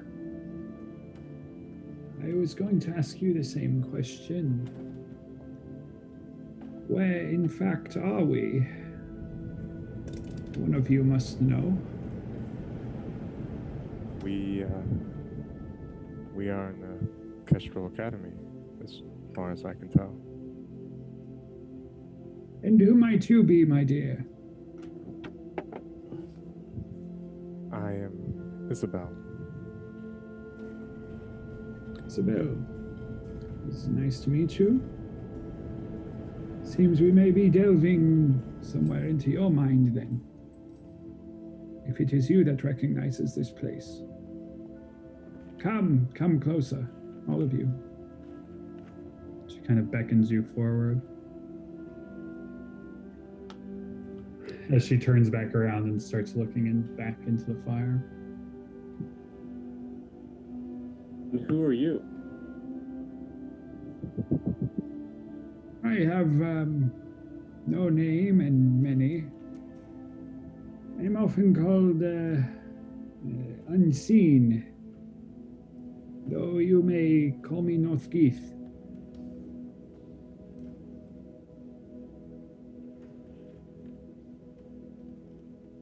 Stephen feels triggered. Steven steps forward and immediately steps back. Like, what'd you say? By unseen, do you mean the unseen? The Unseen Goddess is a name I've been called before, yes. You're a goddess? Northgeith. My cousin was a worshiper.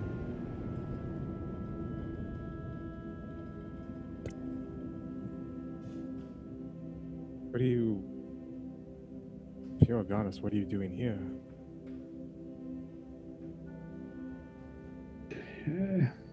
I was called here in a way.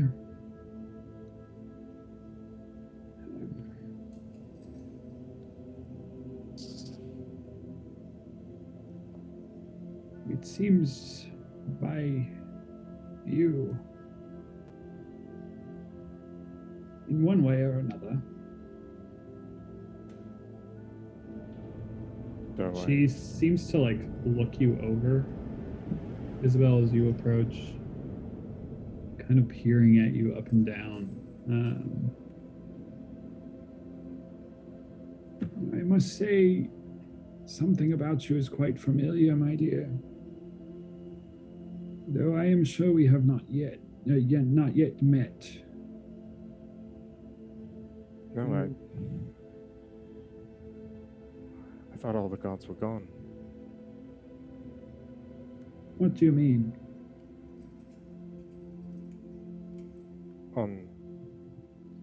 Well, outside of here, wherever here is, it's been 6 years of silence. Of nothing. Curious. It seems our paths will cross again in time. The question we must answer now is when and for what purpose. You say the gods have been quiet for 6 years, no answers.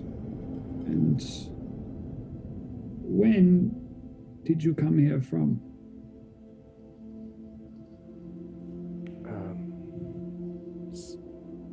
When? 6 years after the burning. After the incursion ended. She looks around at you all, kind of just like looking you up and down curiously. You see a bit of confusion cross over her face. Stephen would chime in with the actual date of the Heliac. I don't know it off the top of my head. I'm trying to get the Google Doc to load. Yeah, you're good.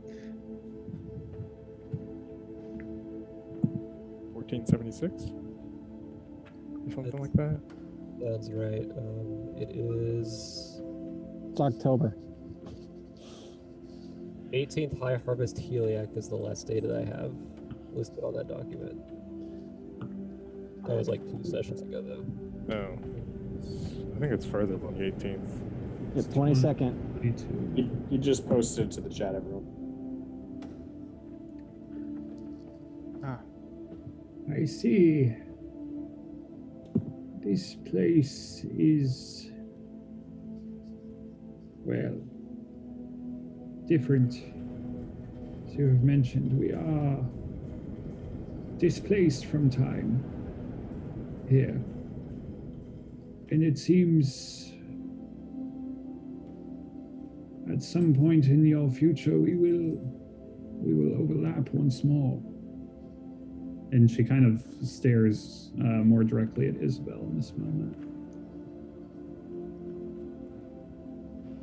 Now, how exactly did you find your way here? And she'll point back through that door.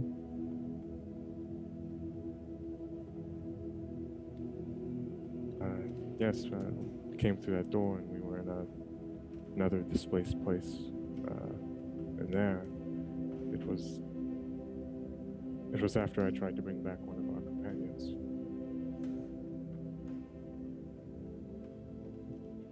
And I tried to stop you. Isabel kind of like looks back at Stephen, not realizing that happened. And you see her kind of look over you both. And as she does, you almost feel like she's looking through you, beneath the flesh and bone, and like into you. It's very disarming feeling as she does. And as she turns from Isabel, she whispers, "Memento vivere," and turns to Stephen. "I have never been keen on arcane magic. It is often unpredictable. And variables are often no friend of fates. Though I have come to learn it can be useful in the proper hands. Time is a very tricky material to manipulate. You must be very careful as your powers grow, my child. And the rest of you, you follow this path willingly.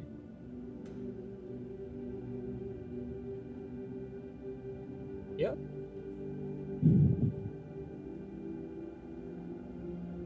Yana will nod.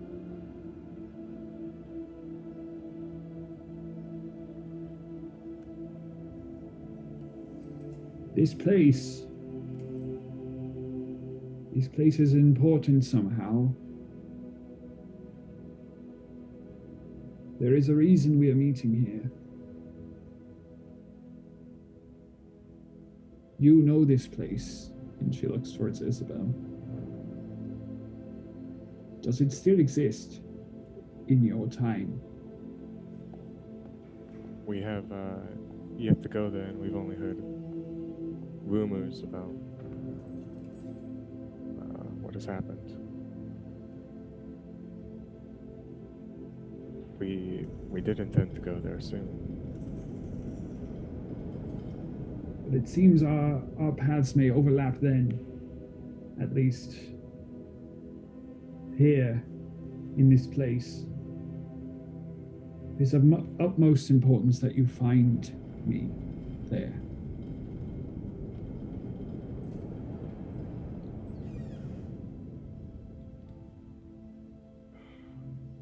Why? And how? At that moment, the kind of light that's coming in from outside this foggy, the foggy windows located here and here, and at the gates that you pass through, there is this kind of pulse, and the intensity kind of pulses a bit and then shudders. And the tables and shelves within this library kind of like slightly just rattle a bit. And you see her kind of look around curiously at the shaking. It seems we don't have much longer to speak. As I said, it is of utmost importance that we meet again. Fate has brought us together for a reason, one we must all investigate further. And then another of these intense kind of rattles kind of pulse through this place, and the lights flare and dim kind of dramatically outside, and all of the candelabras in this place flare in that moment. It looks as though someone does not wish for us to be meeting at all. Who wouldn't want us to meet? As you ask her this, you see her staring back towards the door. I don't know. Down the long hallway towards that doorway, and she slowly starts making her way in that direction, during which the light behind her in this kind of swirling brazier here starts to grow, and the fire within turns from that amberish color to this kind of white blazing light, and it just starts to grow further. You must go now, quickly, back from where you came. Find me, Isabel, back in your time. Find me here. And as she walks forward, kind of back through this grand library of the Kestrel Academy before turning and walking with pace down the hall, she's kind of extending both her arms in front of her towards the closed double doors, which begin to rattle and shake with violent thuds. And then the 4 large glass windows on the flanks of the library all explode inward, sending shards of glass and misty fog pouring into the library, along with strange creatures rapidly crawling in through the openings like spindly spiders on sharp, pointed arms. Who needs combat?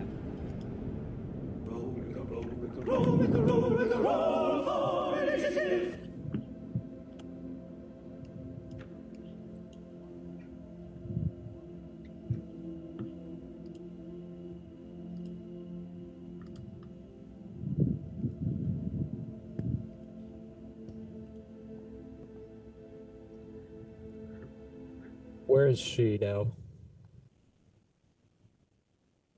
She is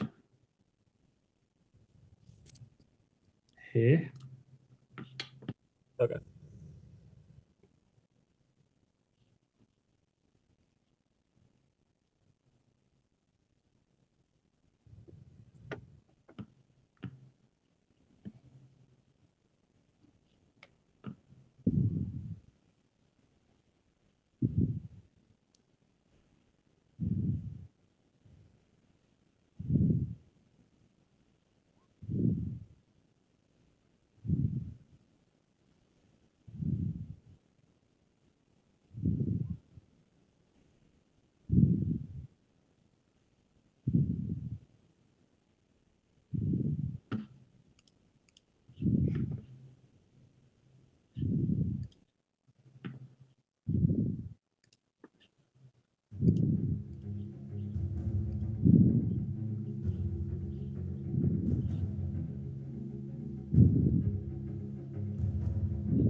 Please open my thing. Cool, guys. I totally prepped all combat spells since we were, in the hollow. It's fine. Very ready. No, we totally didn't burn like 4 or 5 spells trying to rest classes. Yeah, no, you definitely didn't. Definitely didn't do that. Okay. Not everything has to be. I didn't see any spells in the chat log, so what do they cast? These are questions. Who's to say?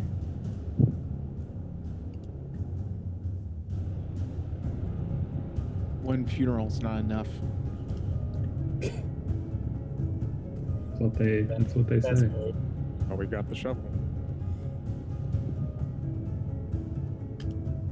Although we might just get back out of here and Isabel's gonna bleed out to death.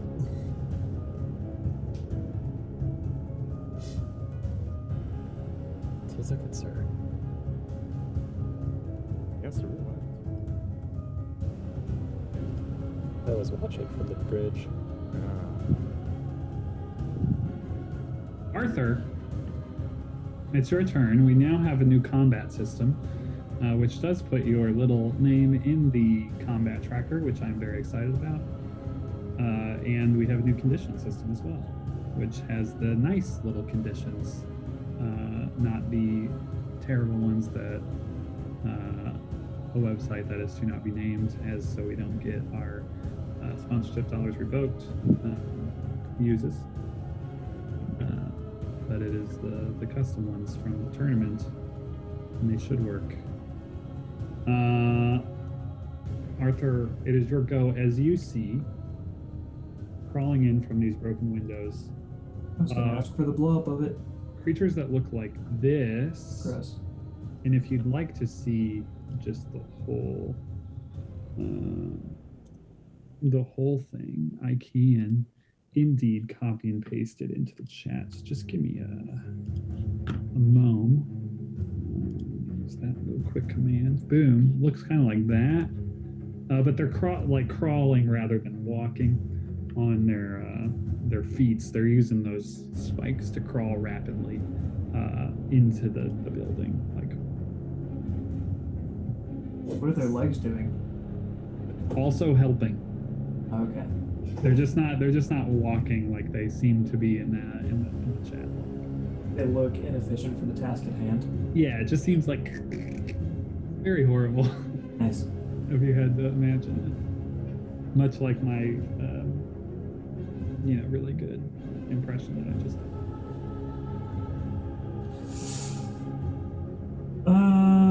Cool. Arthur will take a shot at this one here. And if you see one in the very bottom left, it doesn't exist. Way down in the corner. That's just my tracker guy. Drawing his longbow and ripping moonshot. God. For those of you that don't know, because it was whispered. Was it really? Ah! It was exactly what you think it was. Oh my god. Arthur's back, everybody. Back, baby. In the saddle, back on stage. I will roll to confirm. Oh, I'm dying. The 24 does not confirm. That's good. Okay, I'm Thankfully. gonna roll the second attack. Yeah, that'd be good. Hey, look at this guy. And which boy was that? This way. This way. Beautiful. You hit him and he screams horribly. Great. Gonna action surge Yeah. and try this one more time. Mm-hmm. Interesting. Hey, 27. One more shot to Du Bois. We're getting better. And you see this thing skitter to the ground as it hits the floor before you. Wunderbar, and his buddy next door. Ugh. That does hit. 6 points of damage. That's about as low as damage rolls as I can roll.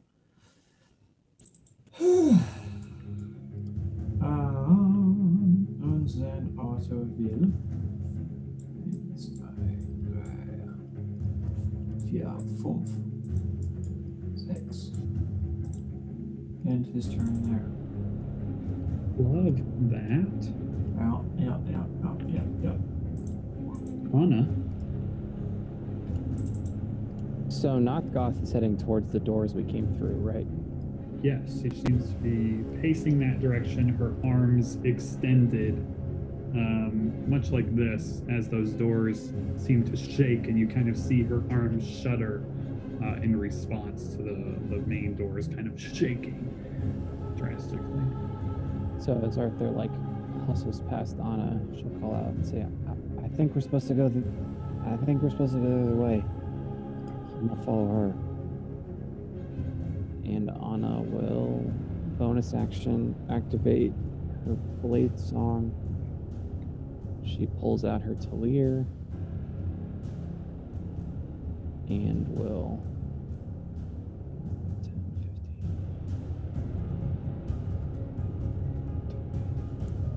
15. Am I on the edge? Am I I'm not super worried about the balcony level of this map. You're good to move as you will. So as she's moving, she'll go there. She'll swing that guy. I'll hit. Going after a bloodied guy or other guy? Unbloodied. He dead.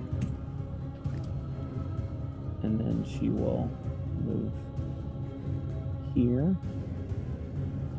Use her second attack. And will not confirm. Will not confirm. Thankfully. So she almost misses wildly and then just catches herself and she nearly plummets over this edge of the staircase. And then we'll use her last. Actually, she'll stay where she's at and sort of beckon towards Steven, kind of trying to indicate that she'll try to hold him off. Then that is Anna's turn. All right, Steven.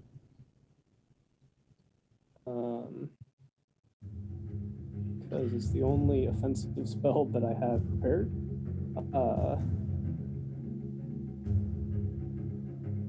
These three are going to be engulfed in a ball of fire. Hell yeah.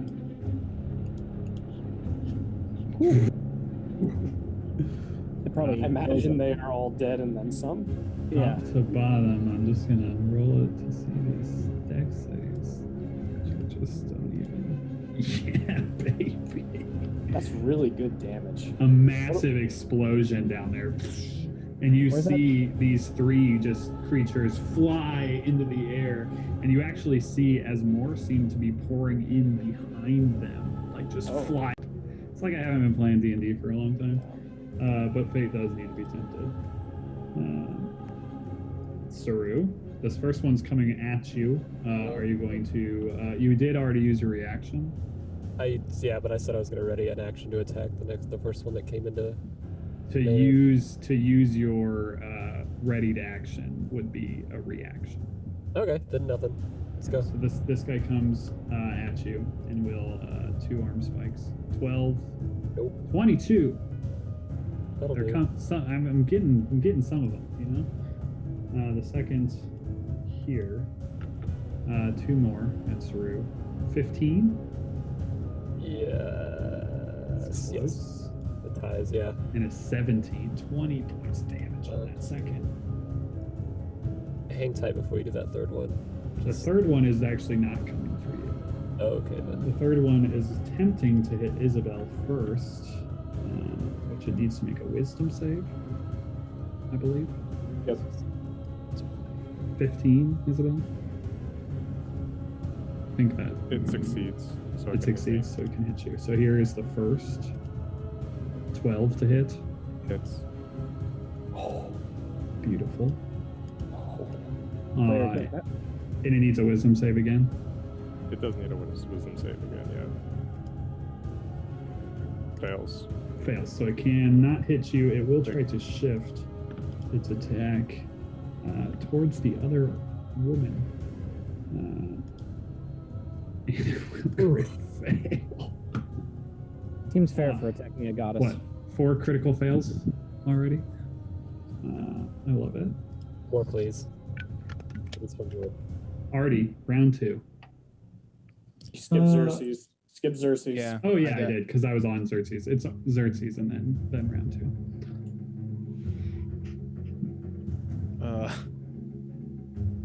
Yikes. Big yikes. He will disengage.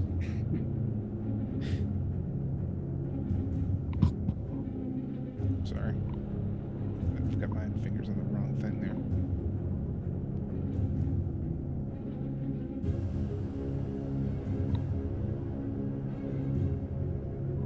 That is his turn. Now we can go to round 2. I like the idea that he disengages, rolls onto the tables, and just starts sprinting down them at full speed, which is really fucking cool. All right, Arthur, it's your go. Arthur will Hunter's Mark. This one.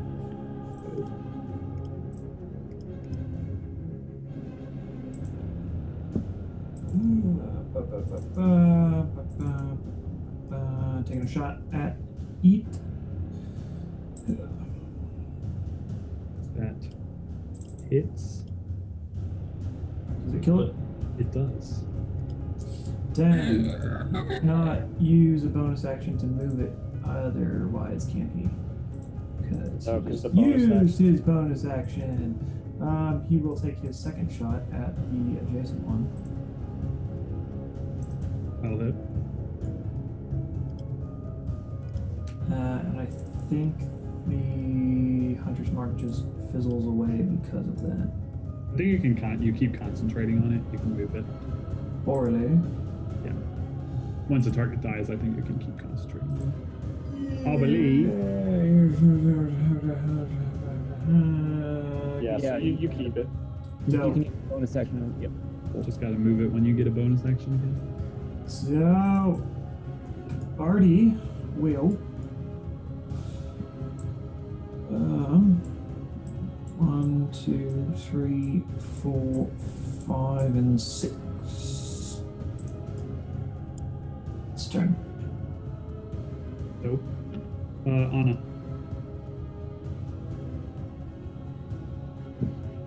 So, yeah, there's no way Anna would have prepared her Dex bonus mutagen today because it was supposed to be safe. So,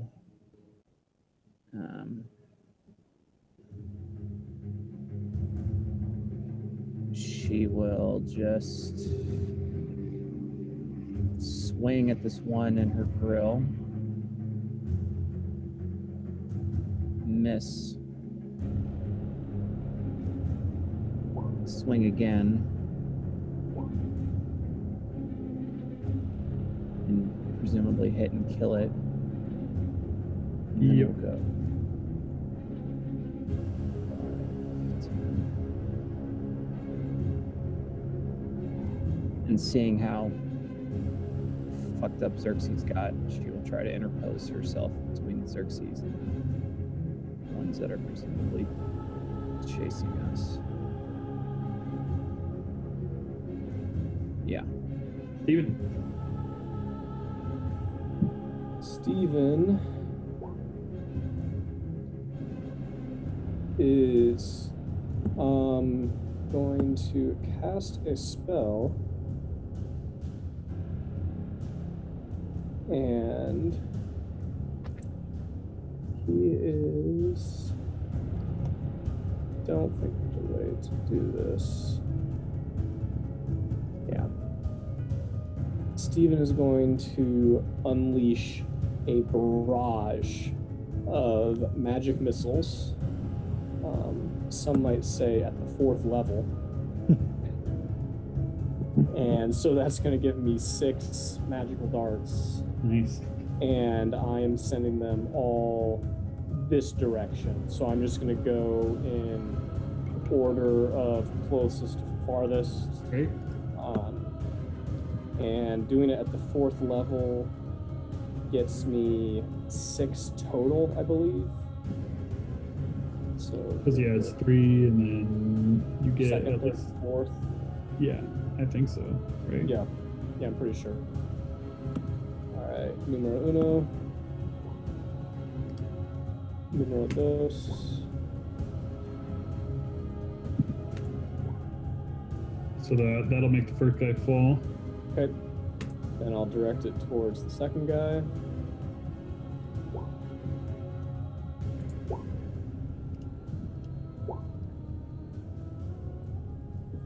And that'll make the second guy fall. So yeah, he'll take those guys out, and he will.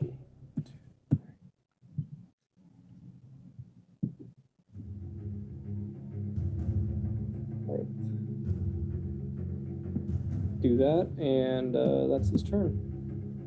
You. It's her go. She'll make her way up the stairs, putting her hands extended onto the doors and start forcing them open. And you can see beyond this fog start kind of falling in as she forces these doors open. And you start to see this white light kind of fill and basically like silhouette her as she's opening this doorway. Saru. He's going to try to kill it because those attacks fucking hurt.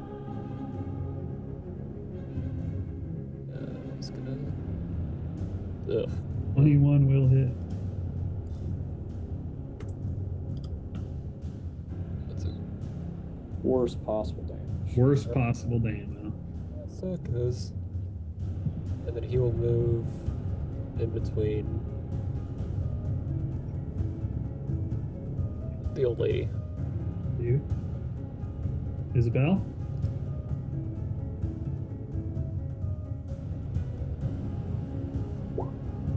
Isabel is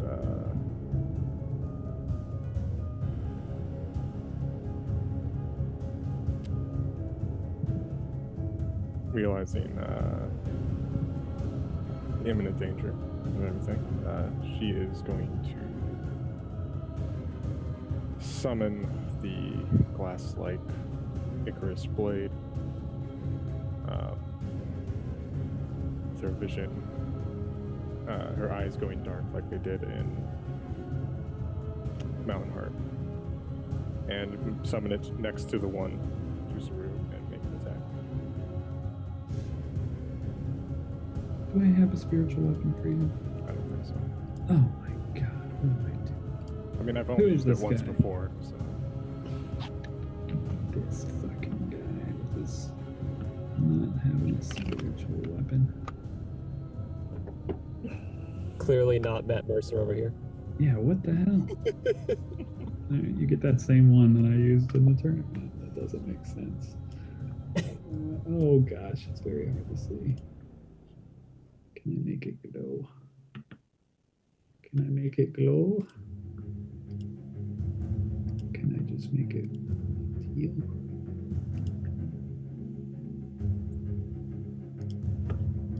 Alright, how about that? Better. You should be able to use. I can, yes. Thank you.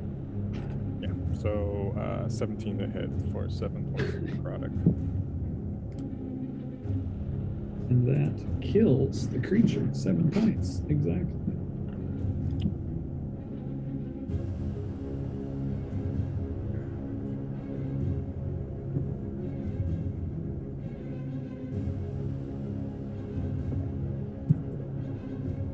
Isabel will move back 2 spaces, and as her action, use a healer's kit on Xerxes.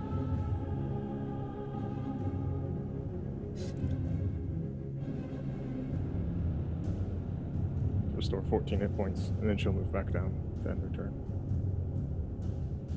Did the old lady answer my question about how we'll convince her that we've met before, or did you say she did not understand me last She turn? she seemed to acknowledge you, like, Okay.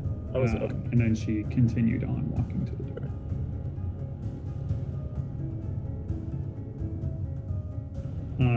It is their go.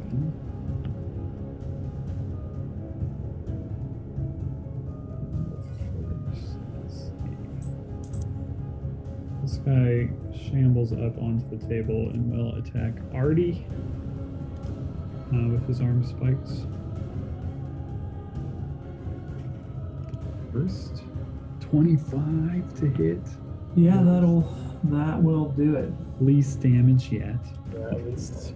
And then its second attack. 15 to hit. That will not hit. Does the 9 break my concentration? It will give us a concentration roll once you apply the damage. It'll just do it automatically. It'll do it automatically. Lovely. Yeah. So we'll see. No, it does not. And then this one will shamble towards Anna and attack twice. 13 to hit. Nope. And an 18 to hit. No. That one looks like it should hit, and Anna just sort of hears it coming and just slides out of the way. Bye, Felicia. And it is then that you start to see that there are more of these starting to crawl in from the windows outside. Horde mode was last week. Pierre, what? I said horde mode was last week. Uh-huh. Almost sounds like prepping for something. Always play testing. Always be play testing. That's what they say. Xerxes. It is your go. Well, he'll kind of peek around Anna and shoot at this guy.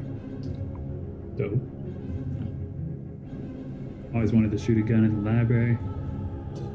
All those people reading. Just wake up. Would you go to Columbine or what? Too soon. 4 points of damage does indeed kill it.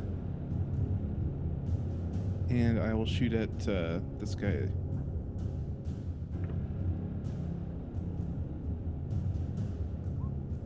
My word.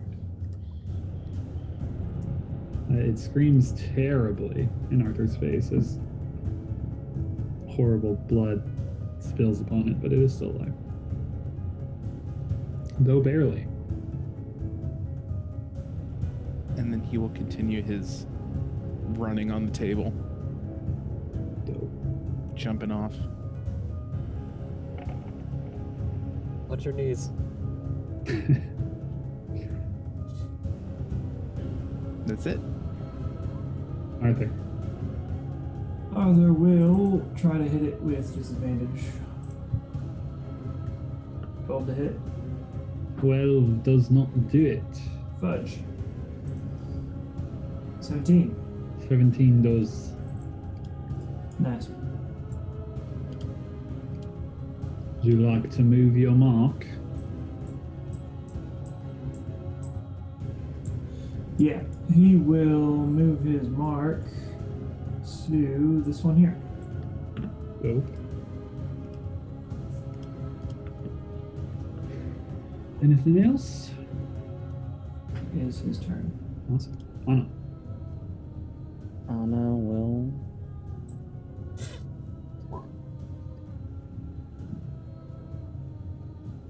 Anna will be able to dash and get up to the door. Bonus action is she's like sort of holding her ears as she's never had Xerxes fire so close to her before. Yeah, right over her shoulder. Twice, one over each shoulder. Just ringing. Just forever ringing. So I guess, yeah. So I have like 5 more feet of movement, and I assume the doors don't open. Yeah, She's, so like, the trying- doors are slowly kind of open. They're partially open. There is technically enough room if you want to move through them. No. Well, no. I think Anna will move through them. She's not just gonna block the hallway. We're all gonna make it. Those last couple were the close ones, so she will slip through the doors. Beautiful. So Anna moves through the doors, kind of under the woman as she like slowly pushing them open further. Steven, is your go.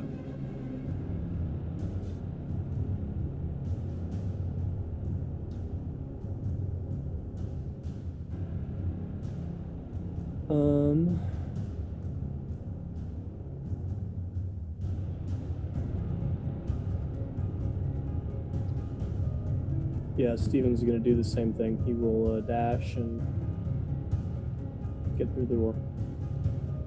Mute.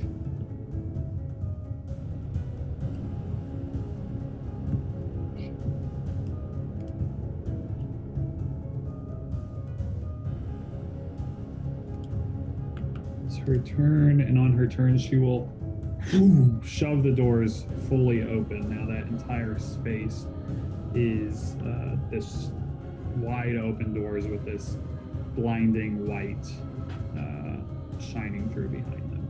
And she will turn her gaze around. And as she does, she grabs something beneath her robe near her neck and seems to pluck something and extend it in the direction of Saru. Give this to me then. And that is her go, as she kind of looks desperately around in the direction, watching you all shamble this way. And it is Saru's go. I will take the thing. Thank you. We'll definitely make it your way.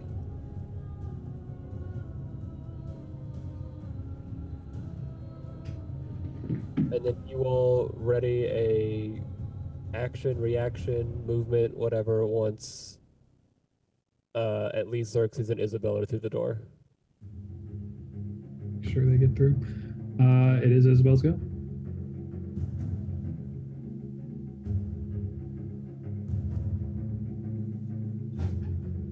Freaking flying here, man.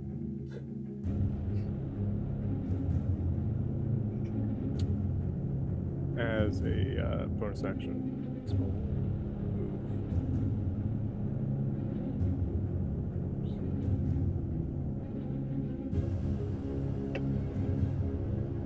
Oh no. Never mind. Everything's too far away. Just out of reach. Just out of reach.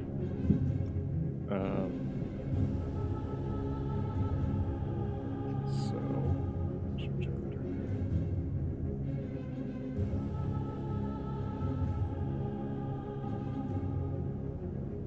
Did do that.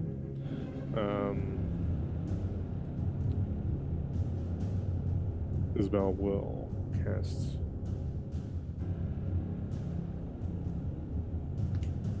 a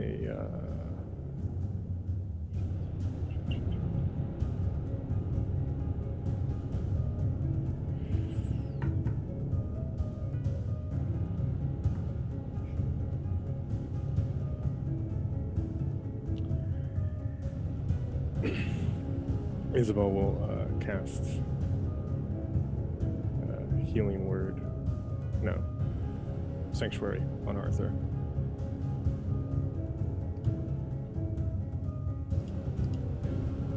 And as her action, she'll reach out towards one of them and cast a cantrip at it. Say the bottom right one. That. Ooh, that'll hit. Does not like that. Does not seem to like that at all.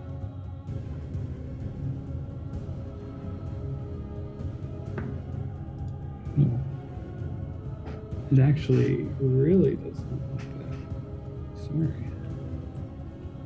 And it dies. Oh. Oh. Huh. Interesting. Isabel will move to the door. At the door or through the door? At the door. Dude. Is there a go? I'm asking because I don't know, could Isabel have moved the sword and then like readied a reaction to have it attack?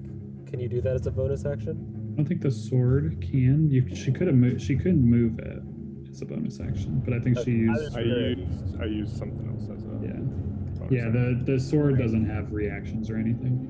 It I wasn't just- sure if you could like, yeah, since it was out of range, if you could like almost make it like a landmine trap thing.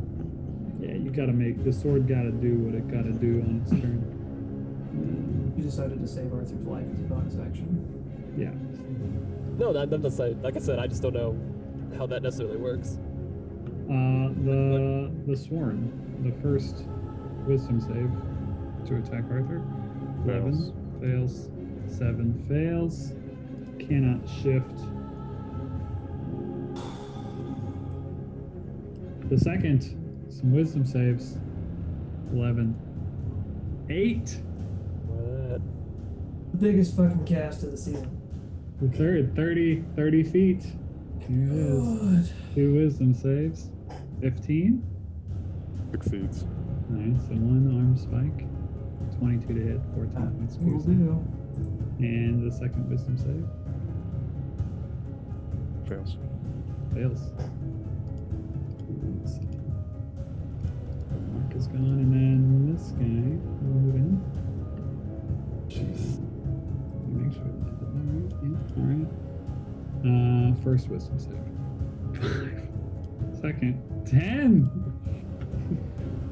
Their -2 wisdom doesn't help you much here. It doesn't. Arthur would have died without that. This guy will move on to his bro. Yeah, Xerxes. 2 arm spikes. 16 to hit on the first. And 9 to hit on the second. And this final boy. For Xerxes, 2 arm spikes. 15 to hit. I would use cutting words on the 15. Alright. 'Cause we- Roll me I don't it. think there's anybody. Not in here, you stupid Roll me those words. monsters. I assume a 12 doesn't do it. So that 14 will not count against you on the second. I'm not losing both. 14! 14 does not hit.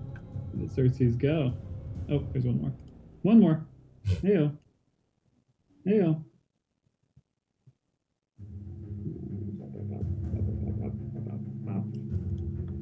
Artie, 2 wisdom saves. Oh my word. Thank A you, 2? Lord. I passed 1. What? 13. That's your go. Arthur and I would have been so dead. Things would have happened. Too bad our tank took a freaking header, huh? One of y'all could have picked up that Shield of Vile Rebuke and cleared that room. Look at that. Yeah. Sorry, the shield was on your bed. Xerxes will disengage and limp up the stairs and out of here. Dude. He gone.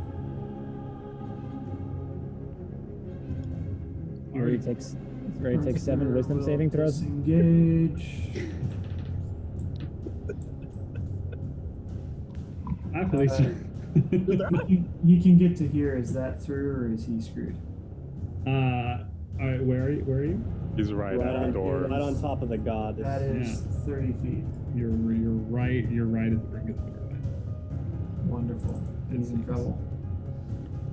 He will second wind, so he will get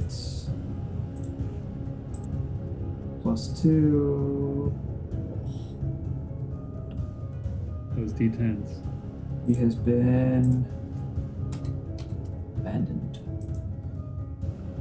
Abuse? Do I have -2 or +2? Definitely want the plus. That is his turn. Anna. Just link arms like the three best friends that ever had. Yeah. And, Oh, and the yeah. goddess who is also there.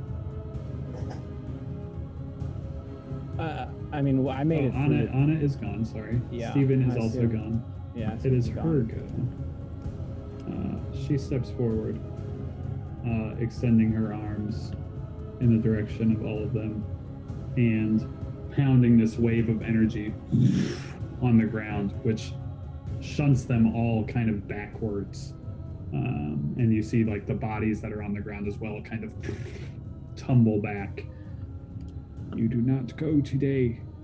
And she looks to you to all go through the door, kind of like looking in each of your eyes.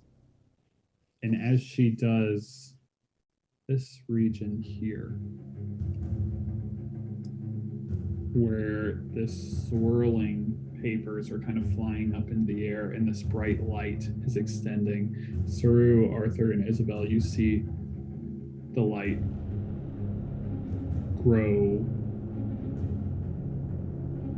like yellow orange fire. It's no longer this white light, but more this like deep flame growing out of this thing.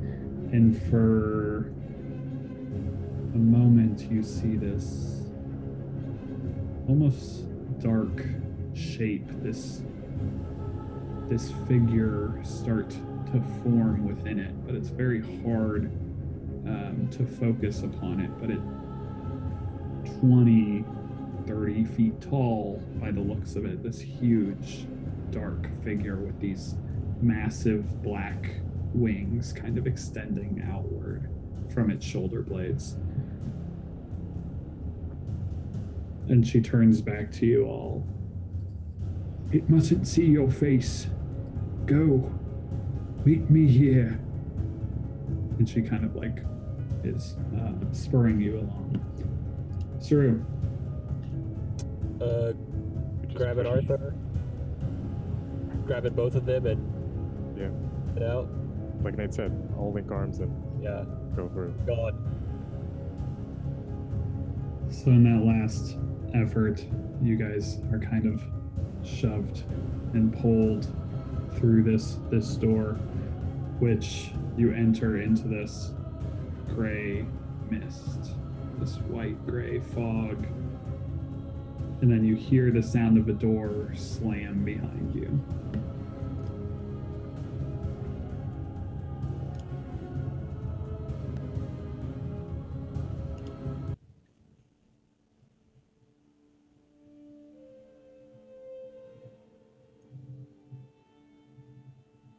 And each of you find yourselves lost in this whirlwind of gray-white mist and fog just filling your vision.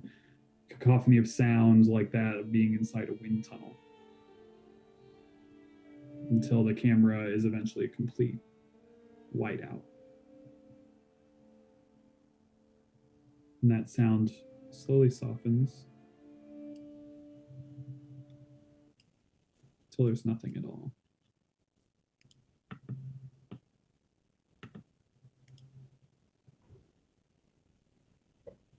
Then from the whiteout,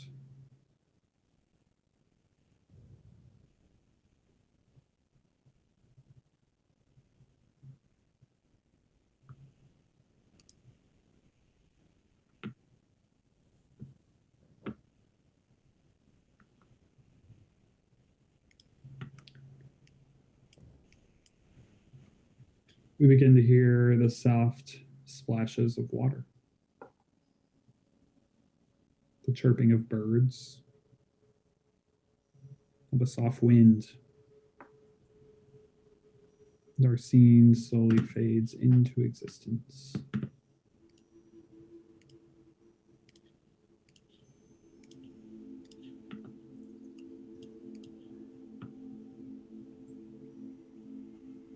We see sunlight shining over a small lake. Evergreens dash the northern shore and around the base of a nearby mountainous foothills. We see the Lamnic Lake in late fall. Upon it is a small boat carrying a familiar group of adventurers. It has been 6 days since your return to the Hollow, and 3 since the death of Clavius Hart and your trip to some strange dreamlike place. You clearly remember everything up to the point you escaped the crumbling halls of the old library. The days between the time you ran through that door and now are a bit more fuzzy. The time seems to have passed in a blink. You don't remember exactly how you came to be upon this boat, or what you did upon returning from the strange ethereal place. Or do you? Memories slowly seem to trickle into your mind. Small at first, but the connecting threads are missing. First chunk of hours are more foggy and broken. Begin to think back more recently, and the memories seem to become more clear the less far they go back. Did you actually do these things? Why do you feel this strange feeling of deja vu? Almost as if your body had been on autopilot for the last 3 days. You kind of glance around the boat, wondering if everyone else is feeling the same way.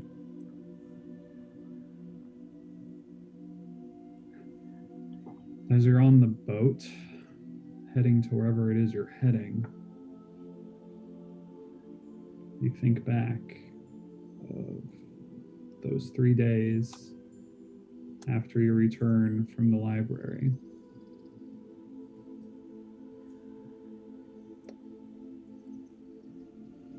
And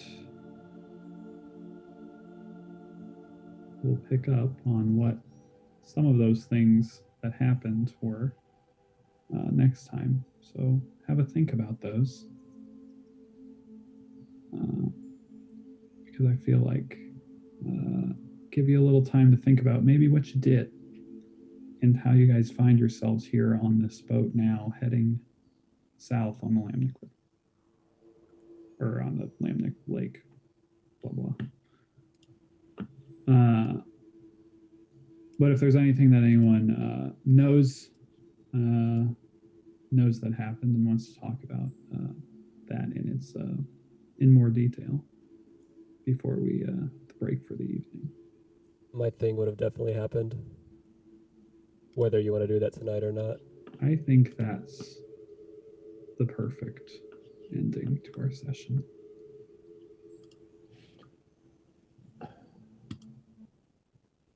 There are a few things you guys remember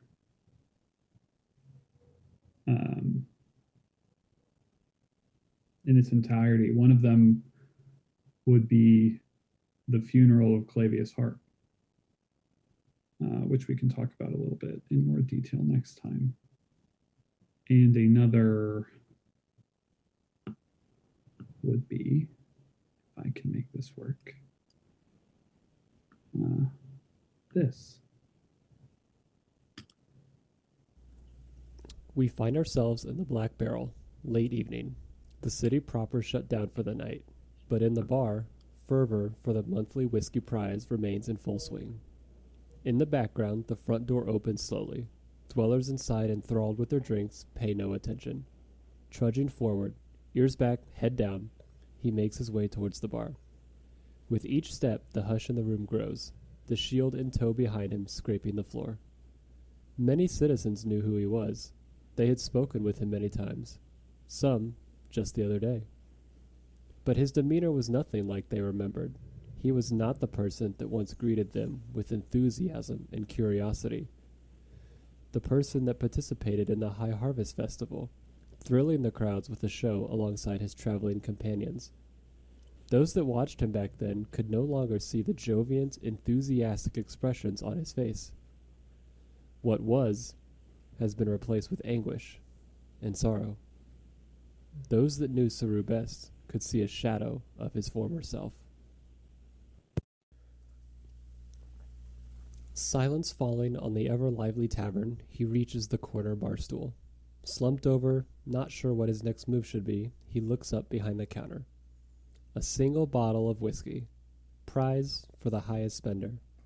He turns to the scoreboard, a reminder of his friend's business prowess, but also his courtesy. A longing stare at the board where he once stood, yearning to hear his pal's boisterous bravado, but only silence. Turning to Chaudhry, he nods at the whiskey. As the barkeep grabs the bottle, Saru sits on the counter's edge, facing the scoreboard. The crowd before him glances at one another before settling on him.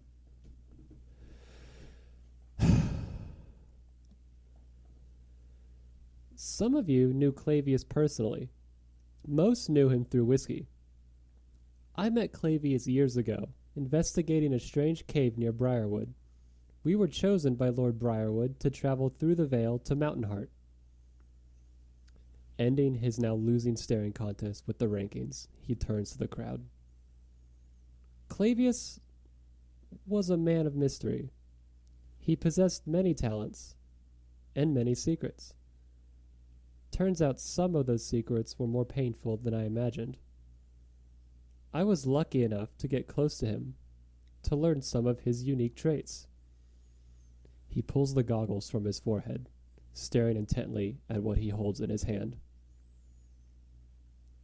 I was lucky to be his friend. The Vale, as it seems, is hard on everybody.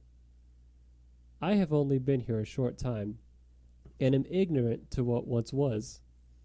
But the Vale is starkly different now compared to the stories I heard before the Skyfire. His somber expression eases, his ears in a more natural state, maybe even a gleam in his eyes returning. However, as dark as it seems, as hopeless as things may become, I remain optimistic. I believe there is still light in the Vale. Light.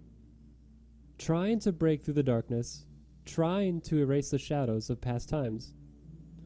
I believe Clavius was part of that light, part of the resolution that will one day allow you all to leave this town safely and return to your lives as they once were.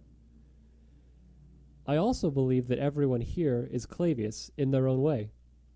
We live in the present, but everyone has a past, some darker than others. But the future we all possess, the future we all work towards, that is the light which will ultimately flourish and cover this land in grandeur. I don't know what darkened Clavius' past. I can't speak on what he was or did before. But the time I spent alongside him showed me that even those with blighted pasts can be a light to those around them. You all are prime examples of that, and while Clavius is gone, his gift is still here. For me, the memories. For you, this bottle. Clavius was a mystery from the get-go, but his love for good whiskey was not a secret. He would never waste a drop of good liquor. Help me carry the light he possessed. Help me enkindle a blaze so bright it shines a path forward through the darkness. Honor this great man and ensure the prospects for our futures burn away the shadows of our past. To Clavius! Liquor flows freely that night. Citizens cheers one another, Clavius' name ringing throughout the tavern. Saru and his Tabaxi brother play tunes exemplifying the man Clavius had been. A companion, a brother in arms, a friend. Panning around the room, we center on the east wall of the Black Barrel Tavern. The scoreboard still in full swing, bottles of Heart whiskey still the monthly prize. And there, next to the scoreboard, hangs his memory. A round, battle-worn shield alongside his favored flail, hung in honor of a man's life. From the right, a furry hand hangs a pair of goggles below the two items before resting on the shield. Thanks for everything, friend.